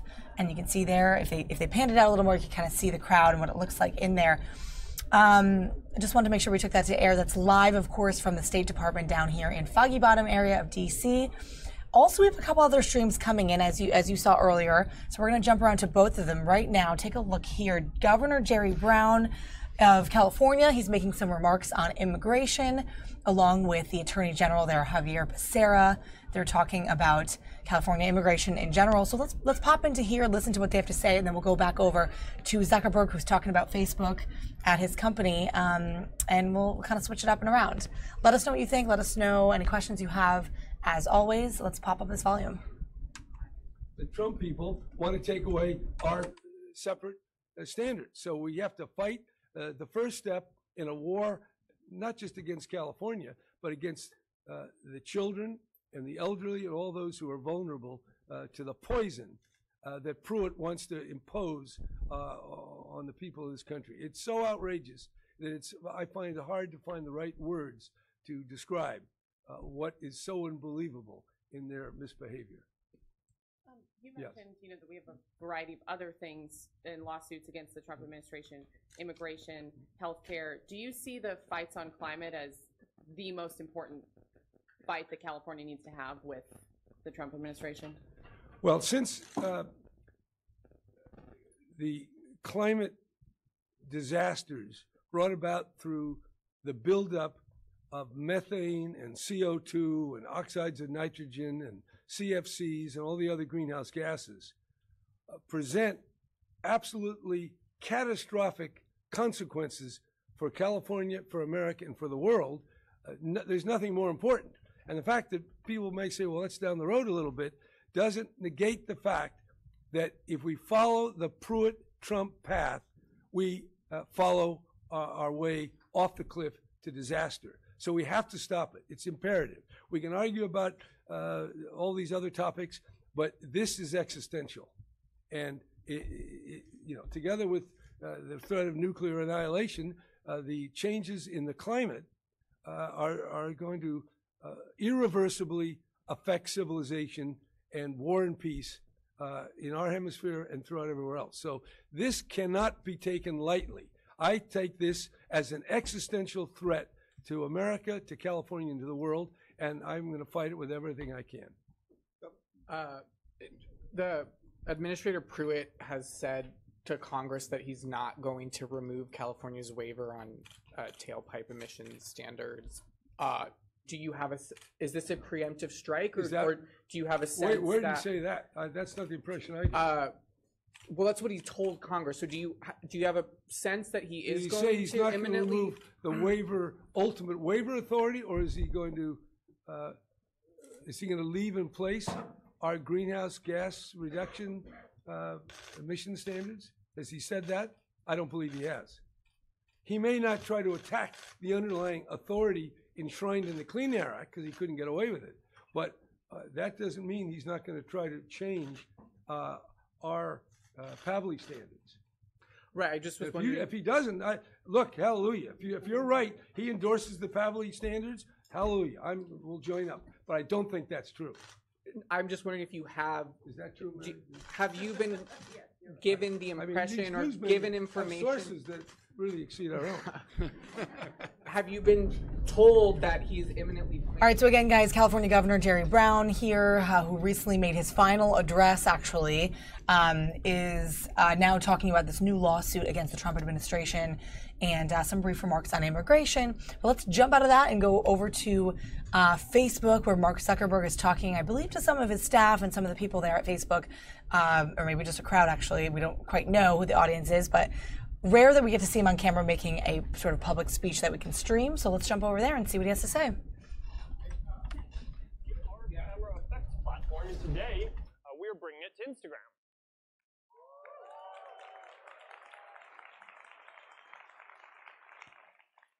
So now anyone is going to be able to build face filters and effects, and when you go to your camera, you're going to be able to see effects that are relevant to you and from the accounts that you follow. If you're browsing stories and you see a cool effect, you'll always be able to try it on. So we're excited to get this in people's hands soon. All right. Now let's talk about WhatsApp. So here, our focus is on building new ways for people to connect privately with close friends and groups and businesses. Now, before we dive in here, I just want to say, yesterday, Jan Koum, the founder of WhatsApp, announced that he is leaving us and moving on. And I just want to take a moment to thank Jan, because Jan has done an amazing job building WhatsApp. He has been a tireless advocate for privacy and encryption. A lot of you probably don't know this or remember this, but when WhatsApp joined us in 2014, we actually hadn't rolled out full end-to-end encryption yet. Jan and I talked about how to do this together, and one of the things that I'm most proud of is that we have built the largest fully encrypted communication network in the world, and this would not have happened without Jan, and I'm deeply grateful for the work that he has done. So please join me in thanking him.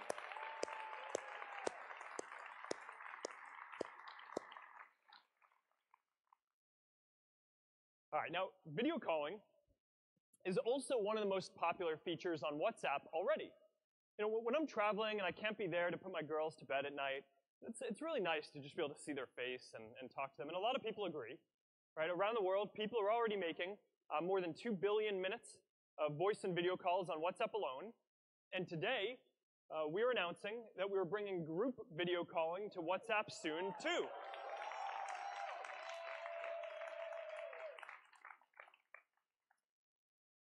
All right, I want to talk about stories for a minute. So across our whole family, we've really gone all in on stories as a format for being able to quickly share video and photos throughout your day. And you know, in each of the apps that we've launched it's evolved to be somewhat different, but it's grown quickly. Instagram was the first to really take off here. Facebook started a lot slower, but is now starting to grow quickly too and do well. But WhatsApp has been by far the biggest of these products. More than 450 million people use WhatsApp status every day, and it's growing really quickly. So the next phase for WhatsApp, beyond just communicating with your friends and family, is going to be helping people connect with businesses as well. And you know, today, a lot of people don't want to call businesses, or you just want to be able to text. That's a really big shift in how we all communicate, and I think that's just going to be a really big deal here. So earlier this year, we launched WhatsApp Business to let small businesses create a presence on WhatsApp and give them some tools for messaging. And already in just a few short months, more than 3 million people are already using WhatsApp Business, and it's growing really quickly. So now, the next step is going to be giving large businesses tools to be on WhatsApp too, and we're working on this now. For Messenger, we're focused on building richer ways for people to connect privately with their friends and family and businesses too. You know, when you're messaging, you really want a simple and fast experience. So we're taking this moment to completely redesign Messenger to focus on these ideas. And here's what the new Messenger is going to look like. It's clean, it's going to be fast, and David is going to come and talk about this in a bit more detail in just a little bit. Now, I mentioned earlier that we are bringing the AR camera effects platform to Instagram. Now, we're also bringing this to the Messenger platform as well. It's going to be a really fun way for people to use augmented reality to connect with their family and friends privately and in real time. Now, I don't know about you guys, but my daughters, when I call them when I'm traveling, you know, they love these effects, right? Priscilla will be there, and Max will just be like, "Oh, look, Mama, Dad has a bunny," or an ogre. All right, we're seeing good momentum for Messenger Business too, with more than 300,000 bots and businesses now using these tools, and you know, people are sending more than 8 billion messages between businesses and people every month. All right, so that's Messenger. All right, so now let's go beyond our apps for a minute and talk about virtual reality and the future. So our goal here is to create this real feeling of presence, right? Like you're right there with someone, even if they're halfway around the world. And you know, this idea of being physically or feeling like you're there with someone, even when you can't physically be there, something we've talked about a lot today with video chat. But over the long term, virtual reality and eventually augmented reality are going to take this to a completely different level, where it's not just going to be about, you know, being able to see someone's face on a small screen. You're going to actually be able to feel like you're there with someone. So here's an example of how compelling I think that this is going to be. You know, now, if you have some photos from your childhood home, we can now use computer vision to fill in the gaps with this pointillism effect and recreate the rooms of your childhood home where you grew up. So you're going to be able to go into VR with your family and visit and feel like you were right there. It feels like you were in a dream. It is wild. So this work of mapping out immersive spaces is just another important step on the path to creating this real feeling of presence.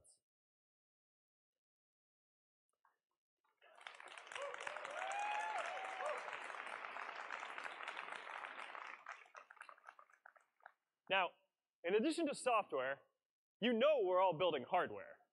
So we've been preparing Oculus Go for launch, and the big news I have to share today is Oculus Go is shipping today.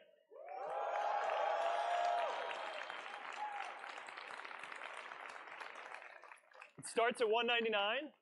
It is the first really affordable standalone virtual reality headset. It's launching with more than 1,000 apps, and it has the highest quality lenses and optics that we have ever built into a VR device. Oculus Go is going to be, it's the easiest way to get into VR, and we think that this is going to be how a lot of people experience virtual reality and virtual presence for the first time.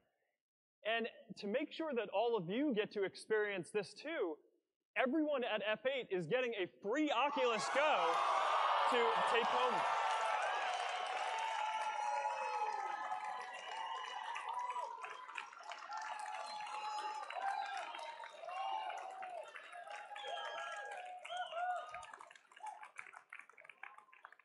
We're excited about that too. All right. All right. So this is how we are thinking about our responsibility. To keep people safe and also to keep building. We're here to build things that bring people together and to put people in our relationships at the center of our experience with technology where they belong. Because for all the challenges that we face today, the vast majority of what happens on these services is people getting closer to the people they care about, even when time or distance get in the way. And we can help more people do this. Whether it's reaching out to a friend that you lost touch with, or finding a group to belong to, or just sending a video to your sister of your kids. And the best part of what you do isn't on Facebook. It's the relationships you build and what you can go do together. That is what this is all about. So if you believe, like I do, that giving people a voice is important, that building relationships is important, that creating a sense of community is important, and that doing the hard work of trying to bring the world closer together is important, then I say this: we will keep building.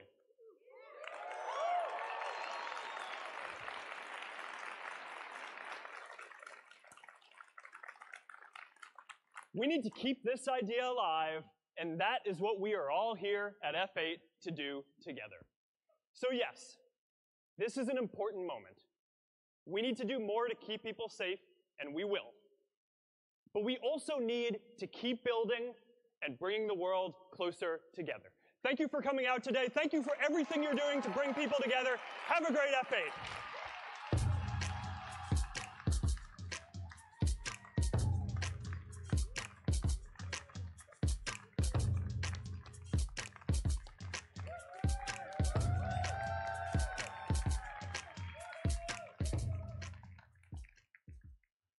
All right, let's talk about dating.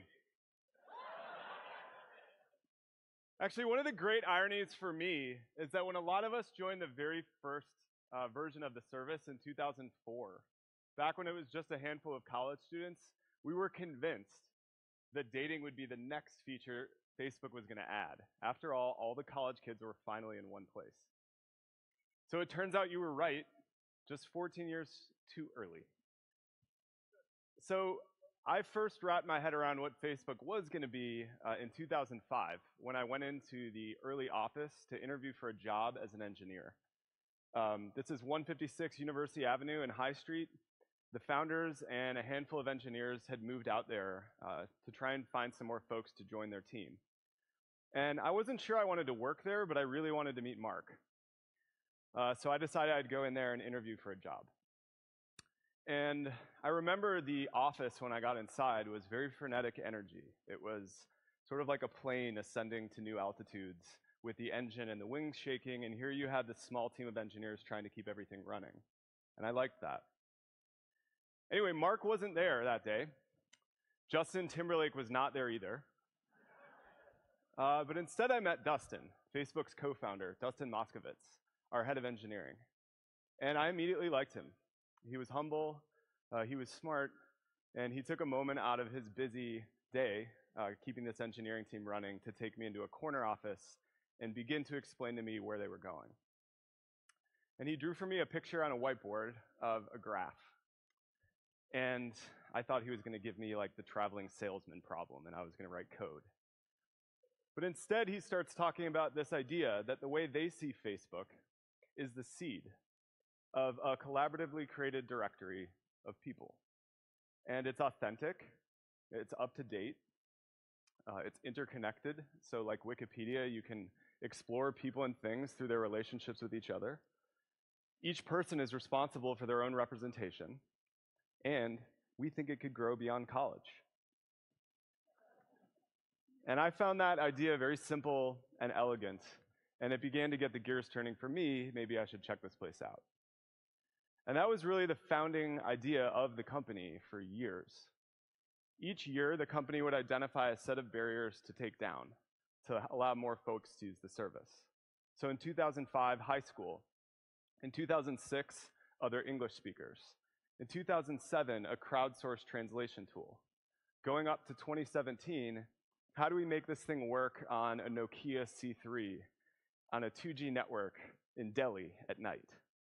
An adversarial networking condition. And each time we've launched in a new country or a new place, we've learned that Facebook wants to be something different. In Indonesia, we learned Facebook wanted to be a marketplace. In Thailand, we learned about the importance of helping small entrepreneurs scale businesses and reach new people. In Egypt, we learned about Facebook as a political tool.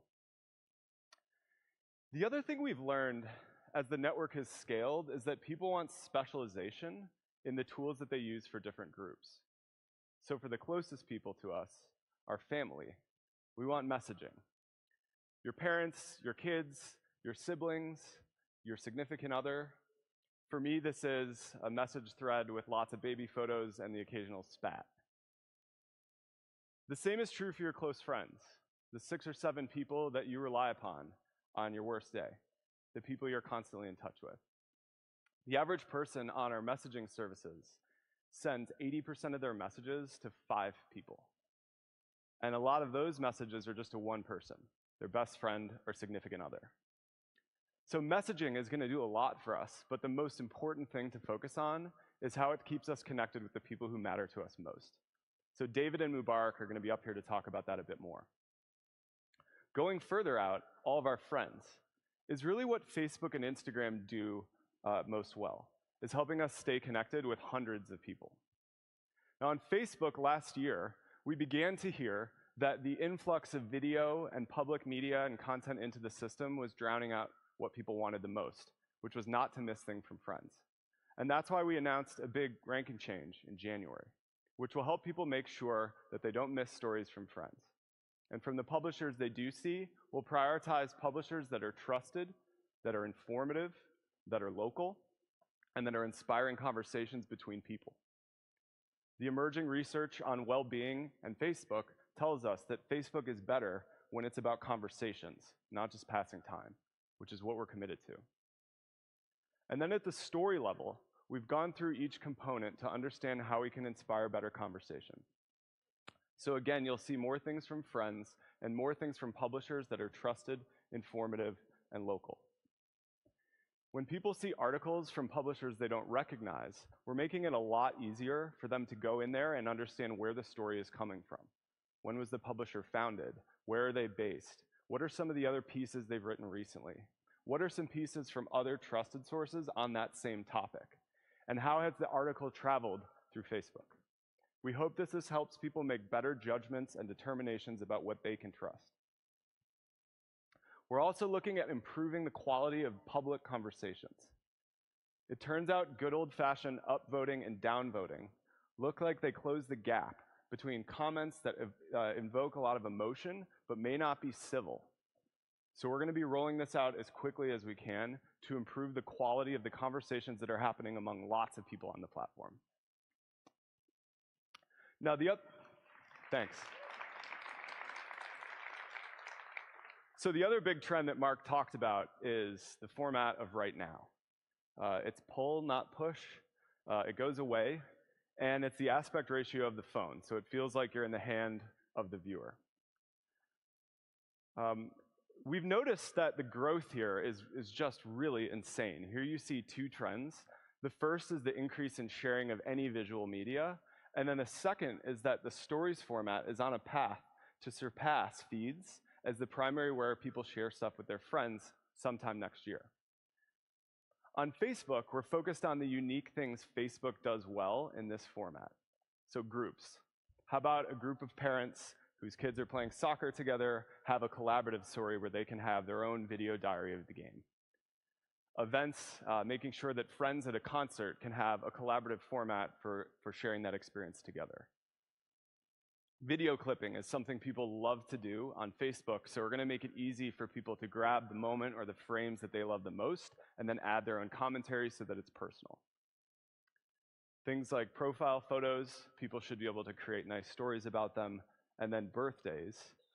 Instead of all of us writing on your wall to wish you a happy birthday, how about we pull together over the course of the day a photo and video reel, which you then receive as a package at the end saying happy birthday. Again, focusing on the unique strengths of the Facebook platform when applied to this format. The other thing we're seeing is a huge amount of stories coming from the camera roll, screenshots, especially of music. And this is a rather tedious process to create these, and then when you're seeing them, it's kind of annoying to go find the song. And that's why we're so excited today to announce a third-party stories integration, so that any app developer can immediately share to their stories on Facebook or Instagram, the platform of their choice.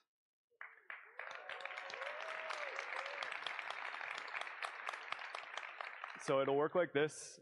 You're on Spotify, you're listening to your favorite song, you decide you want to tell your friends about it. You choose Instagram or Facebook, the platform of your choice. You can right there in line add some art, make it look the way you feel. And then on the consumption side, when you see it, you can drop right in there, and then there's a deep link into the song, so you can start listening right away.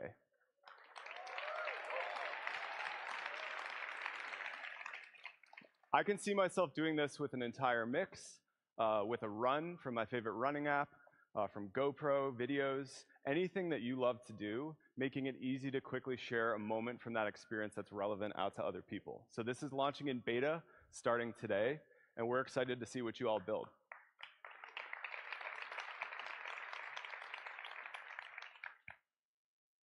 Okay, so that's what we're doing to help people share with friends. Groups, like Mark talked about, is the next layer out, where some really interesting stuff is happening on the platform today.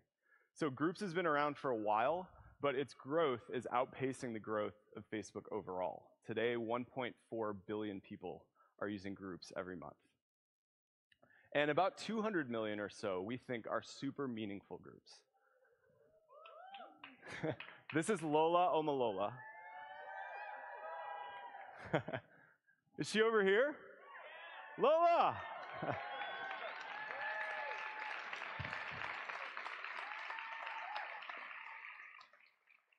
Lola is a Chicago-based journalist originally from Nigeria, who started Females in Nigeria, a group for women to tell stories about issues related to them. People are cheering for you, Lola.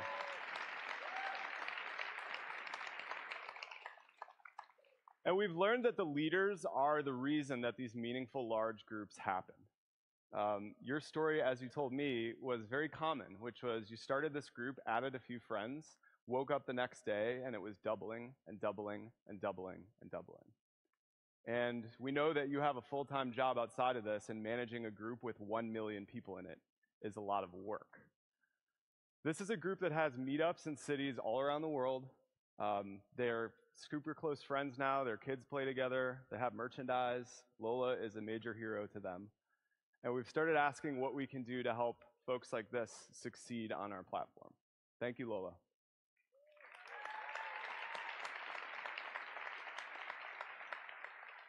So we've started learning from the top group admins on the platform, what can we do to make this easier, and how do we build products that let the next generation of leaders start to have groups that cater to what they want. Dr. Hala Sabri is up here. She founded the Physicians Moms Group. This is a group for new mothers in the US who are also doctors. And according to her, 1 in 4 women in the US who meet that criteria are in this group. It's probably the world's best medical advice for parents, this group full of doctors. And so we've continued to learn what tools these folks need to have groups that are super healthy and do really, really well. And that's really been the roadmap for groups over the past year, is tools that focus on making the life easier of the people leading them, and also just make the group's conversation a lot more rich. Like Mark mentioned, we're also going to make it easier for folks to use groups on the platform by rolling out a Groups tab later this month. So if you use groups a lot, this will make it easy for you to check up on them. It will also make it easier for you to discover new groups, related especially to niche interests. I'm an owner of a pit bull. Anybody who owns a pit bull knows that they're incredibly sweet, even though they have a bad rap. And so I'm looking forward to using this to connect with more folks who have the same experience and share tips. We're also building features to make it easier for groups to do things together, like watch video.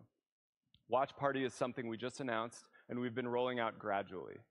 This is just the experience of watching the same frame of the same video at the same time with thousands of people all around the world. It takes advantage of the same technology we use to build Live, which is really low latency experience that creates that feeling of presence that Mark talked about. Today we're showing a sneak preview of a new feature called Live Commentating, which will let the group leader or the video creator or anybody in the audience put their face into the screen and narrate whatever it is that they want to say about what's being watched. This is just about making the experience of watching the video there more social. So that's a little bit about groups. We've also started looking at, further out than that, what are the moments on the platform where people are finding a friend of a friend or stranger and having something important or meaningful happen? And what can we do to build more tools for that? Which is what gets us to dating. So this is Rahman and Priya. Like Mark said, they were one of many couples who's met him and us over the years to tell us the most important thing that ever happened to me on Facebook was meeting my partner. So this is a couple who met and then got engaged, got married, and had kids. So Mark posted a photo of them in 2016, and the comment thread on it was overwhelming. We basically had thousands of responses of people who had met on the platform, sharing their personal story and photograph. And this is what got the gears turning for us, that we should probably pay closer attention to how we could build a service that helped folks who want to do this do so in a way that was opt-in, in a way that was safe, a way that took advantage of the unique properties of the platform, and didn't get in the way of everybody who wasn't interested in dating. And so that's what we've designed. So this is Jennifer. She's just moved to Chicago. She's interested in dating. She likes running and college football. So this is her Facebook profile. She would see in the upper right a place she can tap to go to Dating Home. The first thing she would do here is set up a dating profile. This is just her first name. It is not visible to her friends. It's only visible to folks using the dating service, and it doesn't show up in newsfeed or anywhere else. Once she's done that, she can go browse events and groups. This will let her see things in the city and groups related to her interests. Once she does that, and we like this, by the way, because it mirrors the way people actually date, which is usually at events and in institutions that they're connected through. So let's say she sees an event she wants to go to. She can go and unlock the event. So unlocking the event will mean she shares her dating profile with other people who are going to the event, are using the dating service, and have also unlocked it. Then she can browse people who are there. Say she wants to talk to Jay. She'll start a conversation with a photo from his profile. This will encourage, we hope, a more meaningful interaction. Then if he wants to respond, they'll do so in a private messaging inbox connected to the profile. This is text only as a safety measure. And it's not connected to Messenger or WhatsApp because folks wanted this to be in a separate space and not commingled with the rest of their inbox. So we hope that this will help more folks meet and hopefully find partners. We're excited to share a lot more on this over the next few months. So that's a pretty cool rundown for what Facebook is kind of doing and looking to the future. Of course, CEO Mark Zuckerberg speaking, and then I believe Chief Operating Officer, COO here, Chris, his name is, talking about their new ventures for the future, trying to bring everything together in one and be competitive at Facebook. Meanwhile, a little more south in California, we have a car chase that just came in from KTTV, courtesy of them in Santa Ana, California. This is a chase that's going on. Let's listen in. Back on the 405 freeway north. That's where we intercepted this pursuit through the Westminster area. He then he made the transition to the northbound 605, still on that 605, having passed the 91 freeway through Cerritos. Now he's coming up on the 105 freeway, but he is staying off to the left for the most part right now. So unless he starts to veer over to the right, nope, he's not going to be able to make that transition either. So he's going to stay northbound on the 605, and just past the 105, you're going to see it right here at this point, this interchange. Traffic slows considerably. I'm starting to see a bit of a bottleneck up here. I don't know if that's just because of heavy volume or there may be an incident in lanes and some light rain as well. The exception being the carpool lane. The carpool lane still looks relatively light, so we'll see if he stays in that carpool lane. Veering off to the right now, so let's see if he's trying to make an exit here on the 605 freeway. The 105 is gone, so he doesn't have that option anymore, but now he's more on the right side of the freeway, the right two lanes, and you're going to start to see traffic slow here, as it always does, as you make that merge with the 105 freeway. All that traffic from the eastbound side of the 105 transitioning to the north 605 dumps off on this freeway, and that's why you get the slowing. And there you go. Speeds down, except in that carpool lane. It is definitely lighter volume, which those carpool lanes typically are.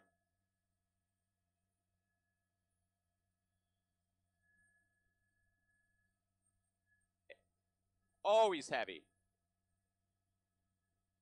All right, now he's getting in. Now he's getting a little antsy because he's got that congestion off to the right shoulder area into the gore point. High rate of speeds, and look at the roadway. As I said, yes, he is encountering the showers there, and it is wet down below. This is really dangerous because a lot of these people in the traffic just are unclear that, or they just don't know that this is coming up from behind them. And again, if you do see something like this, reminding you all again, please just slow down, pull off to the right or left slowly, safely, and give officers plenty of space, and the suspect as well, who could be armed and dangerous. All right, looks like he's going to make a transition now.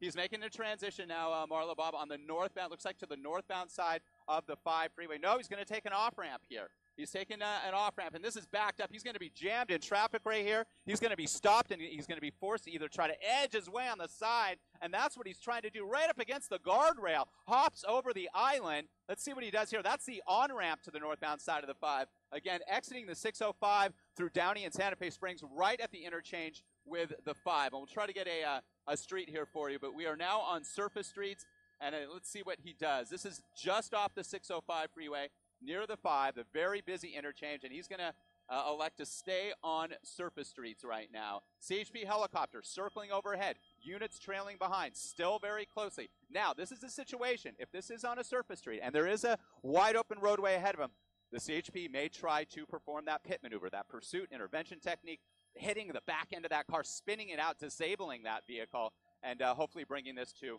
a safe end. From our vantage point, we have not... Go ahead.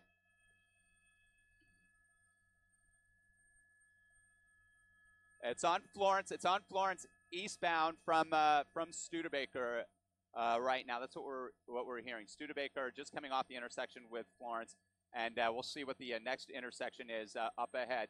It will be controlled, as all these are, by street lights, so it's going to get very dangerous, and he is going at an excessive rate of speed now for these surface streets. Typically, the speed limit down below 35, 45 miles an hour, and unclear if he knows this area or not. I think he was panicking. I think he saw that congestion, that bottleneck. He was veering off to the right and saw that he was going to be stuck in traffic, so he elected to exit that very busy northbound 605. At times, we do see suspects exit and stay in areas that they're very familiar with. They know the neighborhood, they know the streets, perhaps they know somewhere that they can ditch and evade police. Not sure if that's the case here. I really think that this driver and the passenger and passengers, again, there could be multiple individuals in this car. That's what we're hearing. They just got off the freeway because of all of that traffic. Heading eastbound now through Santa Fe Springs at a good rate of speed still. He hasn't encountered much traffic at any of the street lights. And again, we'll try to get a good location for you here coming up in just a moment.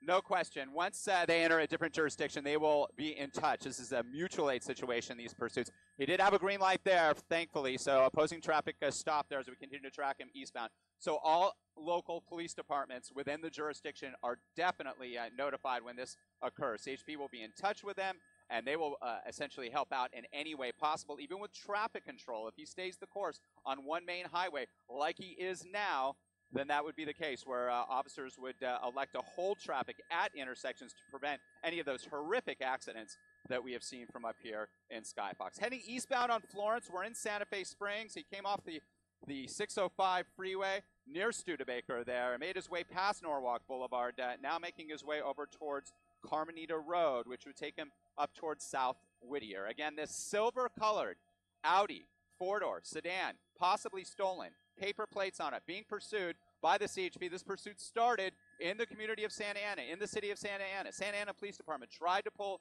the suspects over. They didn't yield. The pursuit was on. And again, we did hear that there was a possibility that at least one of the individuals inside this vehicle, and there still could be up to three, at least two, did throw something out the window on the 405, slowly making his way through the intersection. We'll get that street for you in a moment, making a left or northbound turn from Florence Avenue. And this will take him right up into the community of Whittier. It could be Carmenita at this time. I'm trying to follow this on my GPS as well as tracking. Okay, Shoemaker. Yep, one to the west of Carmenita.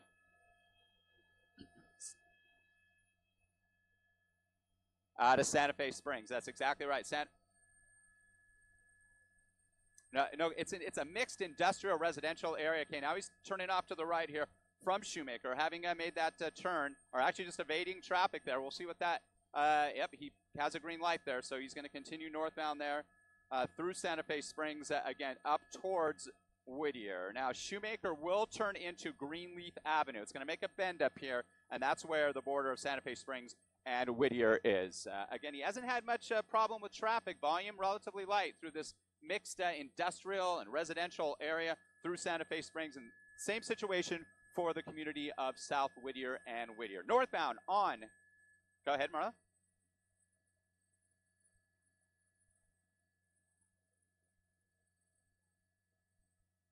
Popping over the island here onto opposing traffic here, now into a parking lot. Again, this is just off of Shoemaker. We'll try to grab this shot. There's CHP crossing over the island as well. Oh, they're going to box him in. There they go. Now, this is where they still get away. Look at that. Hopping over the island, getting away, evading through there. Now he's coming up on an intersection with a red light. Was able to make his way through there. It looks like traffic was stopped. Wow. Heading northbound back onto Shoemaker. Heading north on Shoemaker towards Whittier at a high rate of speed. They're going to try to bring this to an end right here. And just as he made contact, as he was making contact with those CHP vehicles as well, that's another offense. He's getting lit up, written up on a number of occasions, not just not just evading police, which started, and any other wants that he has, but he will be definitely taken down because of all of what he did. Right through the red light there, but it looks like traffic is being held now, and he's still moving at a very high rate of speed on Shoemaker, which will turn into Greenleaf. Once we see the little bend, the wrap in the road here, that's where that border occurs between Santa Fe Springs and Whittier. Let's see if he's getting close to him. He may try to pit him here. You can see the damage on both sides of the vehicle here. Wow, what a brazen move that is. He hopped over the center divider, the island, the medium there, pulled into a parking lot, made a U-turn there. The CHP came across. Now that CHP unit, yeah, he's going to get on the other side and see if he can bring this to an end right now. Let's see if he can pit this guy. Here he goes. Here he comes. He's going to try the pursuit intervention technique here. Nope. He pulls back just a little bit. Again, these intersections are so dangerous. This turned into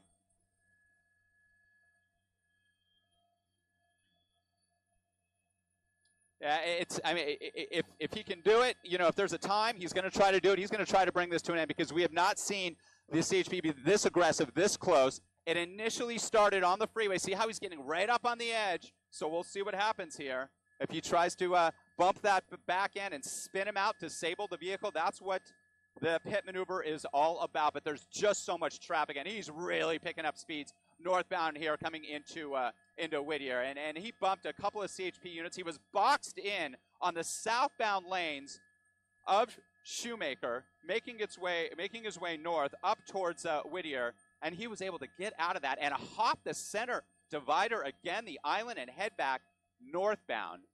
Wow, that was something else here.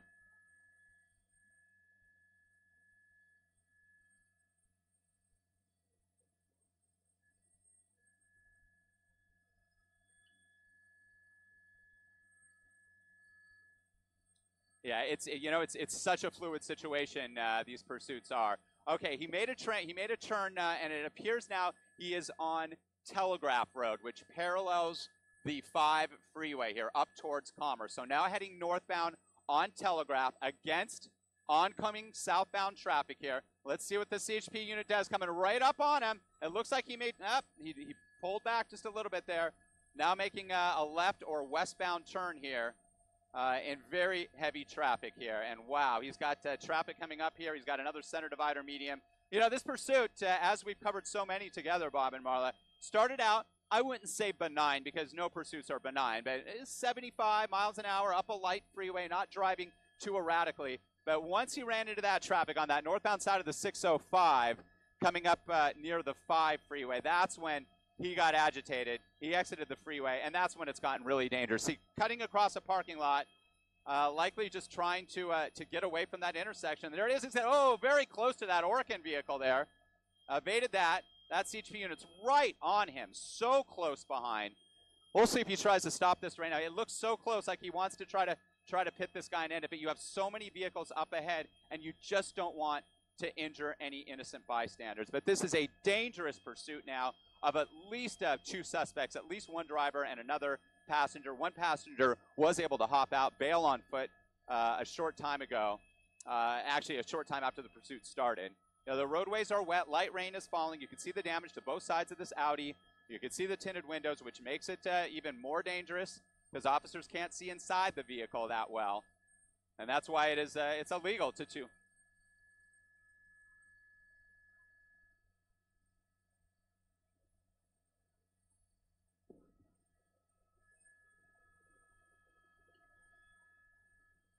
No, you're absolutely right, and they're well aware of that. These officers train for this when they're not out fighting crime and chasing bad guys like this.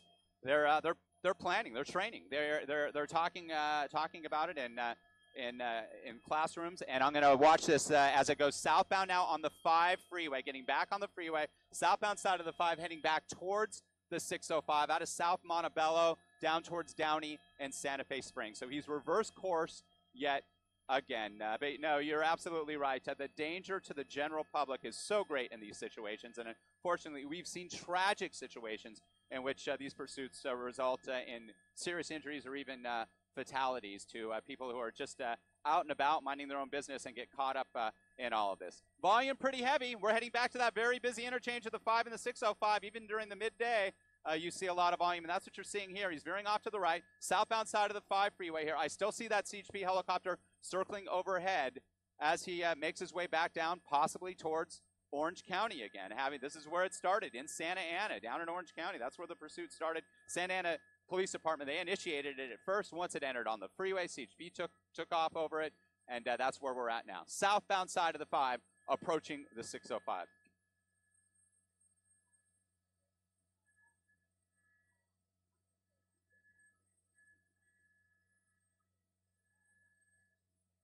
Yeah, that's it. That's exactly right. We were tracking it on our scanners, and it took off from Van Nuys Airport, the other side of our viewing area, up in the San Fernando Valley, and picked it up as we made our way southbound out of Van Nuys towards Orange County. We're going to try to pick up the vehicle again. There it is. All right, there's that sedan, badly damaged. You can see now because of the interaction with those CHP units. Also, he skid up against a guardrail. May have made contact with a couple of other vehicles. Fortunately, though, so far we haven't seen anybody be seriously injured as a result of this pursuit. But it's really flying now. Down the 5 freeway. He's not going to make the transition to 605. There's the 605, the overpass with the 5 freeway. So he's heading back down towards Orange County, right back where this started, possibly towards Santa Ana, possibly towards an area that he's familiar with.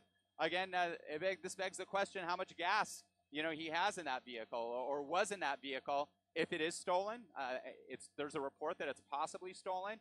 That's definitely something to factor in. You can see he's hitting the brakes a little bit. There is some volume coming up on the southbound side of the 5 as well. And this is that narrow stretch of the 5 freeway. And I mentioned the overnight closure almost daily. Every morning we start our traffic report with the 5 freeway being shut down around Carmenita, north of the 91 up towards the 605, because this is that big widening project. And as they widen it, you can see narrow lanes here on the 5, like this stretch right here. Southbound side of the 5, coming away from the 605, now heading down towards Buena Park, down towards Fullerton. Oh, into the construction zone here.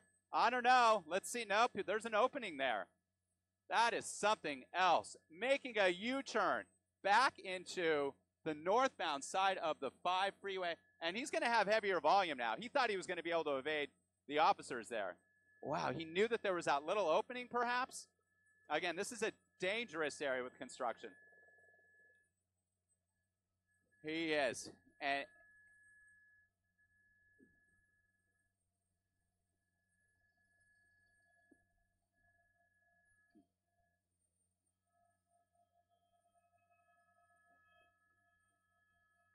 yeah, as I had mentioned, that this car has made contact, of course, with those 2 CHP units, with a guardrail, that badly damaged bumper there as well. And this is such a dangerous area. Again, it's a narrow portion of the Interstate 5 here south of the 605 that they're widening, that big construction zone. He's veering off to the right. He's going to make the transition back onto the 605. He can go either north or southbound from this transition. And I really feel, just watching his erratic behavior, he doesn't really have a destination except trying to evade the police. And he's going back southbound on the 605 freeway, making that transition. What a move that was, though. Heading full speed down the 5 freeway, got into that construction area between the north and southbound sides, and then made a U-turn onto the northbound 5. This would be a great place to pit him. That's a single lane transition. It looks like he was thinking of doing that lead CHP officer in that SUV.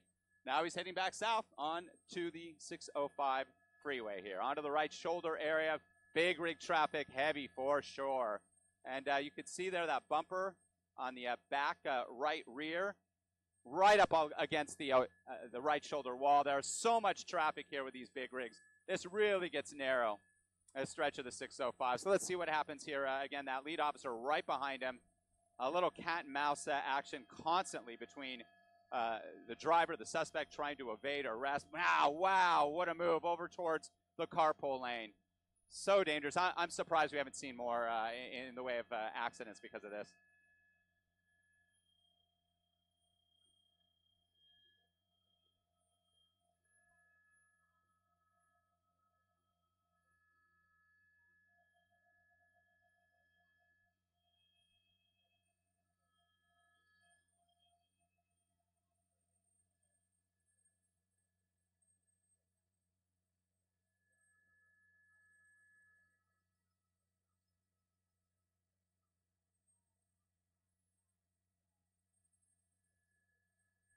Southbound 605 now approaching the 105. You can see the passenger window, so there's definitely at least one other individual in there. Staying in the far left lane, the fast lane. Window is down, and it looked like that person may have been tossing something else out the window. Now into the carpool lane here. South 605 freeway approaching the 105 in the carpool lane, and it looks like he's going to stay the course on the southbound 605 and not make the transition to the west 105. That would be his only option here, and that the 605 essentially starts and ends. The 105 starts and ends here at the 605. Carpool lane, you can see the friction of that bumper there. Definitely going to slow him down a little bit, as you see on NASCAR tracks. When you have damaged vehicles like that, they try to patch those up right away, but he's been whizzing along at a really good pace at times, 80-plus miles an hour. Southbound on the 605 being pursued by the CHP.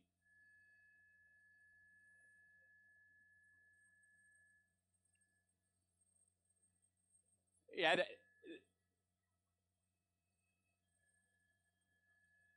that's right. 4 individuals, possibly up to 4 individuals inside this vehicle at one time. One person was able to hop out of the vehicle early on. Unclear if that person was taken into custody. We just saw that there's definitely somebody in the passenger seat, the driver, of course, and maybe one other individual in the back seat. This 4-door, this Audi, this silver Audi, badly damaged, paper plates, possibly stolen here, being pursued all over Orange County and the southeastern portion of LA County. And that's where we are now, southbound side of the 605. We took this stretch northbound a time ago during this pursuit, but now he's heading back towards the 91, Cerritos, Los Alamitos, down towards the Seal Beach area in the 405 if he stays the course on the southbound side of the 605. Approaching the 91, he has the option to transition to either direction of the 91. Right now, it looks like he, again, is staying the course, although now he's starting to veer off to the right lane. Let's see if he has an idea of making a move here. And he's been able to make a lot of moves evading these officers. And you have to think that these officers, their adrenaline is high. They have been, this suspect has really given them a run for their money, and they want to bring this to an end, a safe end, and they want to bring this guy and these suspects inside that vehicle, bring him into custody for all that they've been doing throughout Southern California this morning. Veering off to the right, last-minute move here, making the transition road to the 91 freeway. Will he go east or west? He's going to go west. He's going to make a transition here in Cerritos from the southbound 605 to the westbound 91. This will take him through North Long Beach, over towards the 710 and Compton. The volume looking out to the west, pretty heavy, both sides of the 91.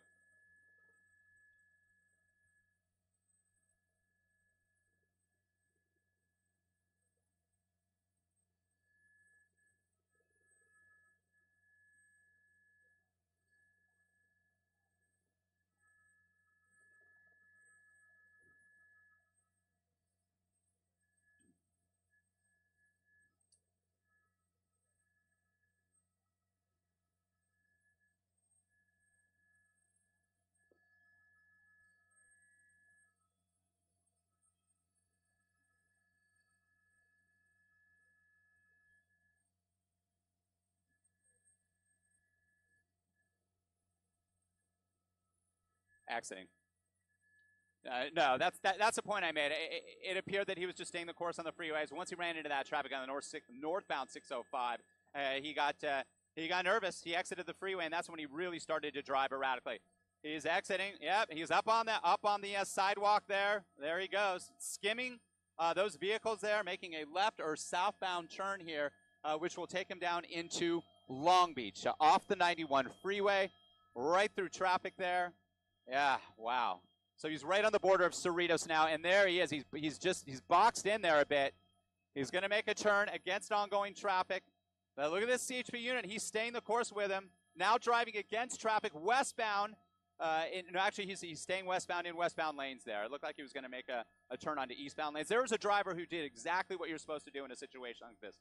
Pull off to the side safely. Don't try to be a hero. Don't try to box a suspect in if you see something like this, because you do not know who you're dealing with. It could be a very dangerous armed situation. Once the speed, and I just got this from one of my LAPD sources, Adrian Acosta, who's working over in the Venice Bureau. He says typically LAPD speeds of 35 miles an hour or less. That's when they'll attempt that pit maneuver. Obviously, if the roadway is clear. CHP may have a slightly different policy. Right up against him here as he makes another turn here, a northbound turn here.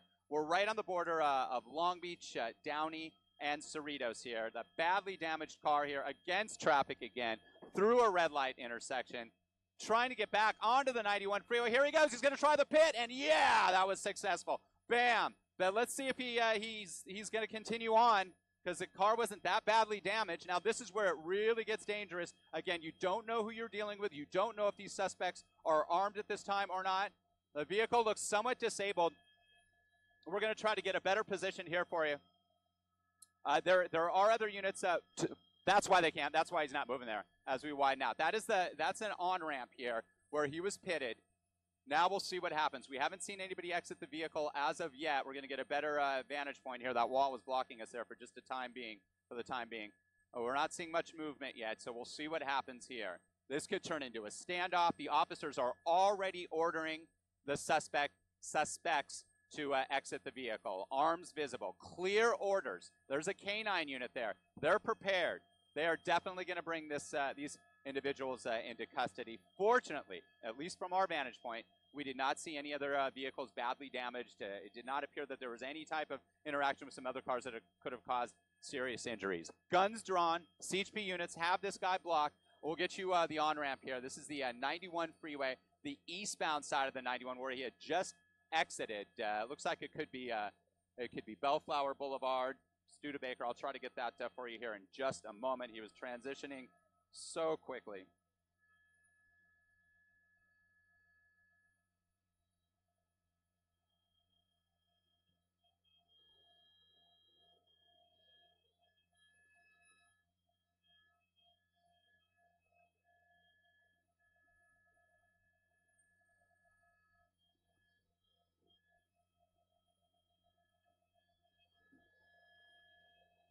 And it looks like this is Clark. It looks like this is Clark Avenue, the Clark Avenue on-ramp to the eastbound side of the 91 in the community of Bellflower here, where this pursuit has come to an end. Look at all the units arrive on scene here. Again, he has nowhere to go,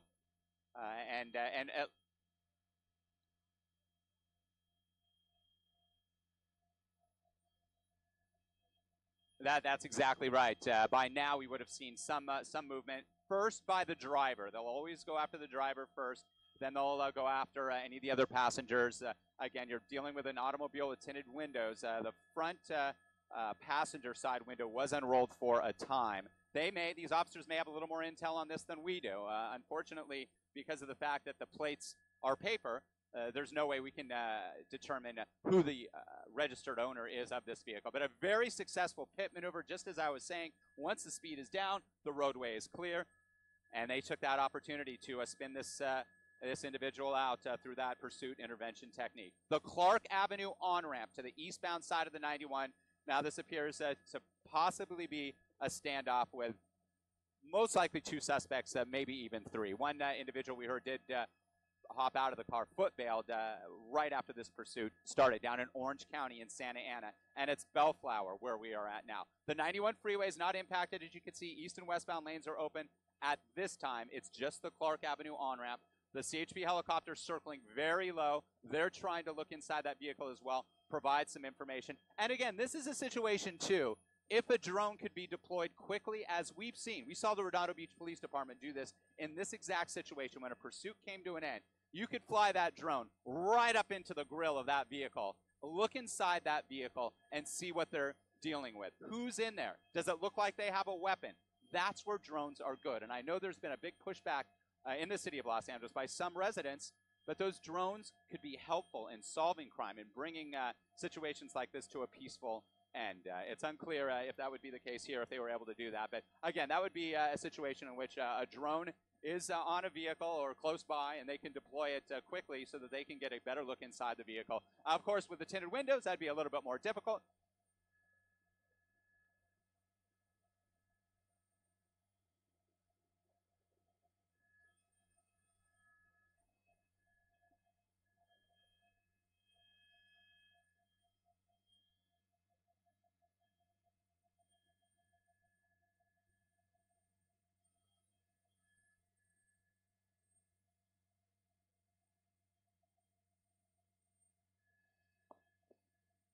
They're not going anywhere. These suspects aren't going anywhere.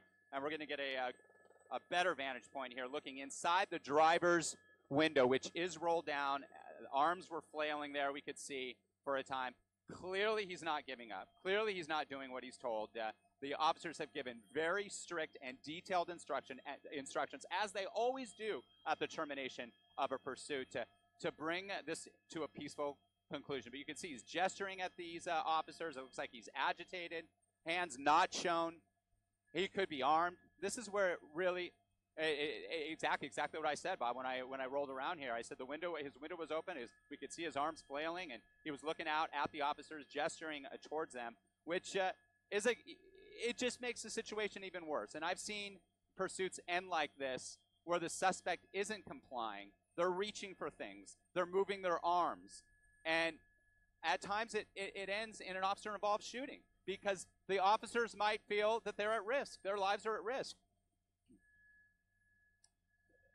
No question. There's so many scenarios, and I've covered situations like this so many times involving police-related situations, and I've seen, at least from my vantage point, that if a suspect or suspects do exactly what they're told, situations like this end peacefully. Yeah, of course, the suspect, he's going off to jail. They're going off to jail, the suspects, but it ends peacefully. Looks like the window's rolled back up now. The suspect has rolled up the window. He's not giving up. And again, at least one other individual in the car. We heard at one time there may have been up to 4. It's been really difficult because of the tinted windows to determine if that's the case. It appeared that there was at least one individual in the front passenger seat. All right, door is open now. Let's see what happens. It looks like his hand is up.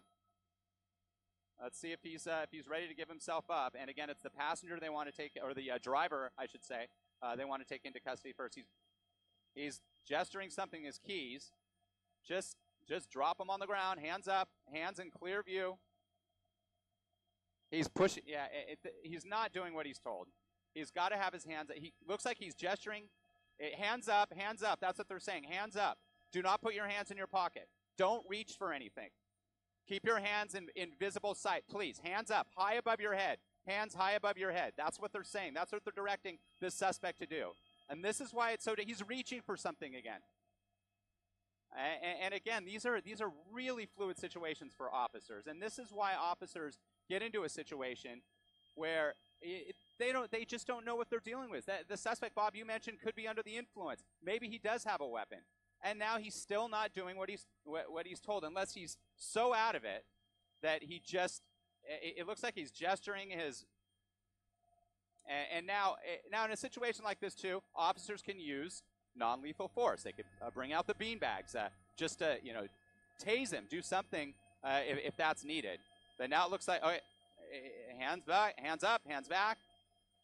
His feet are crossed. He's laying out on the asphalt here. Again, if you're just tuning in, this started as a pursuit in Santa Ana after 10 o'clock this morning. It's ending here in Bellflower on the Clark Avenue on-ramp to the eastbound 91. Both sides of the 91 are open. It's only the Clark on-ramp that this activity is occurring. But we believe there's at least one other individual, in addition to the driver, that is now laid out on the ramp. So we will see the lead officer approach now. Guns drawn. Guns drawn.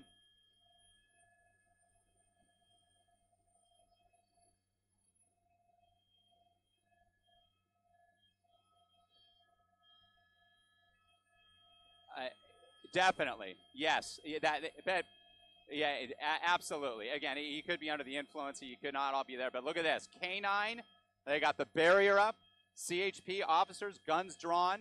And the first thing they're going to do, they want to make sure nobody else is inside that vehicle that could harm the officers.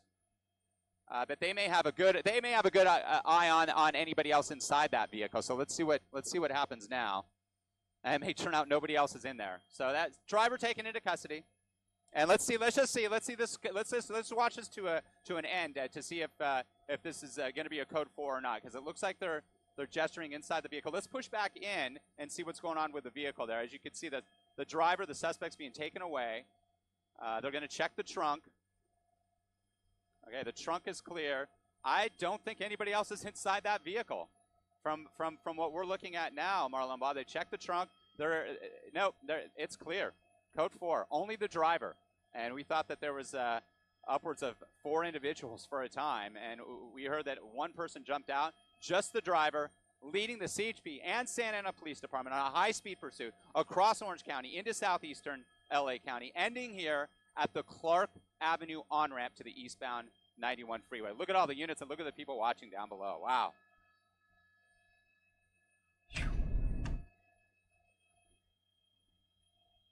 Hold up. All right, guys, that is quite the audience you can see in Santa Ana during that car chase. We're really exciting time in the newsroom for us to watch that. Hope you guys enjoyed the stream today. Colt and I in the newsroom, happy to be here with you. Thank you so much for joining us on our stream.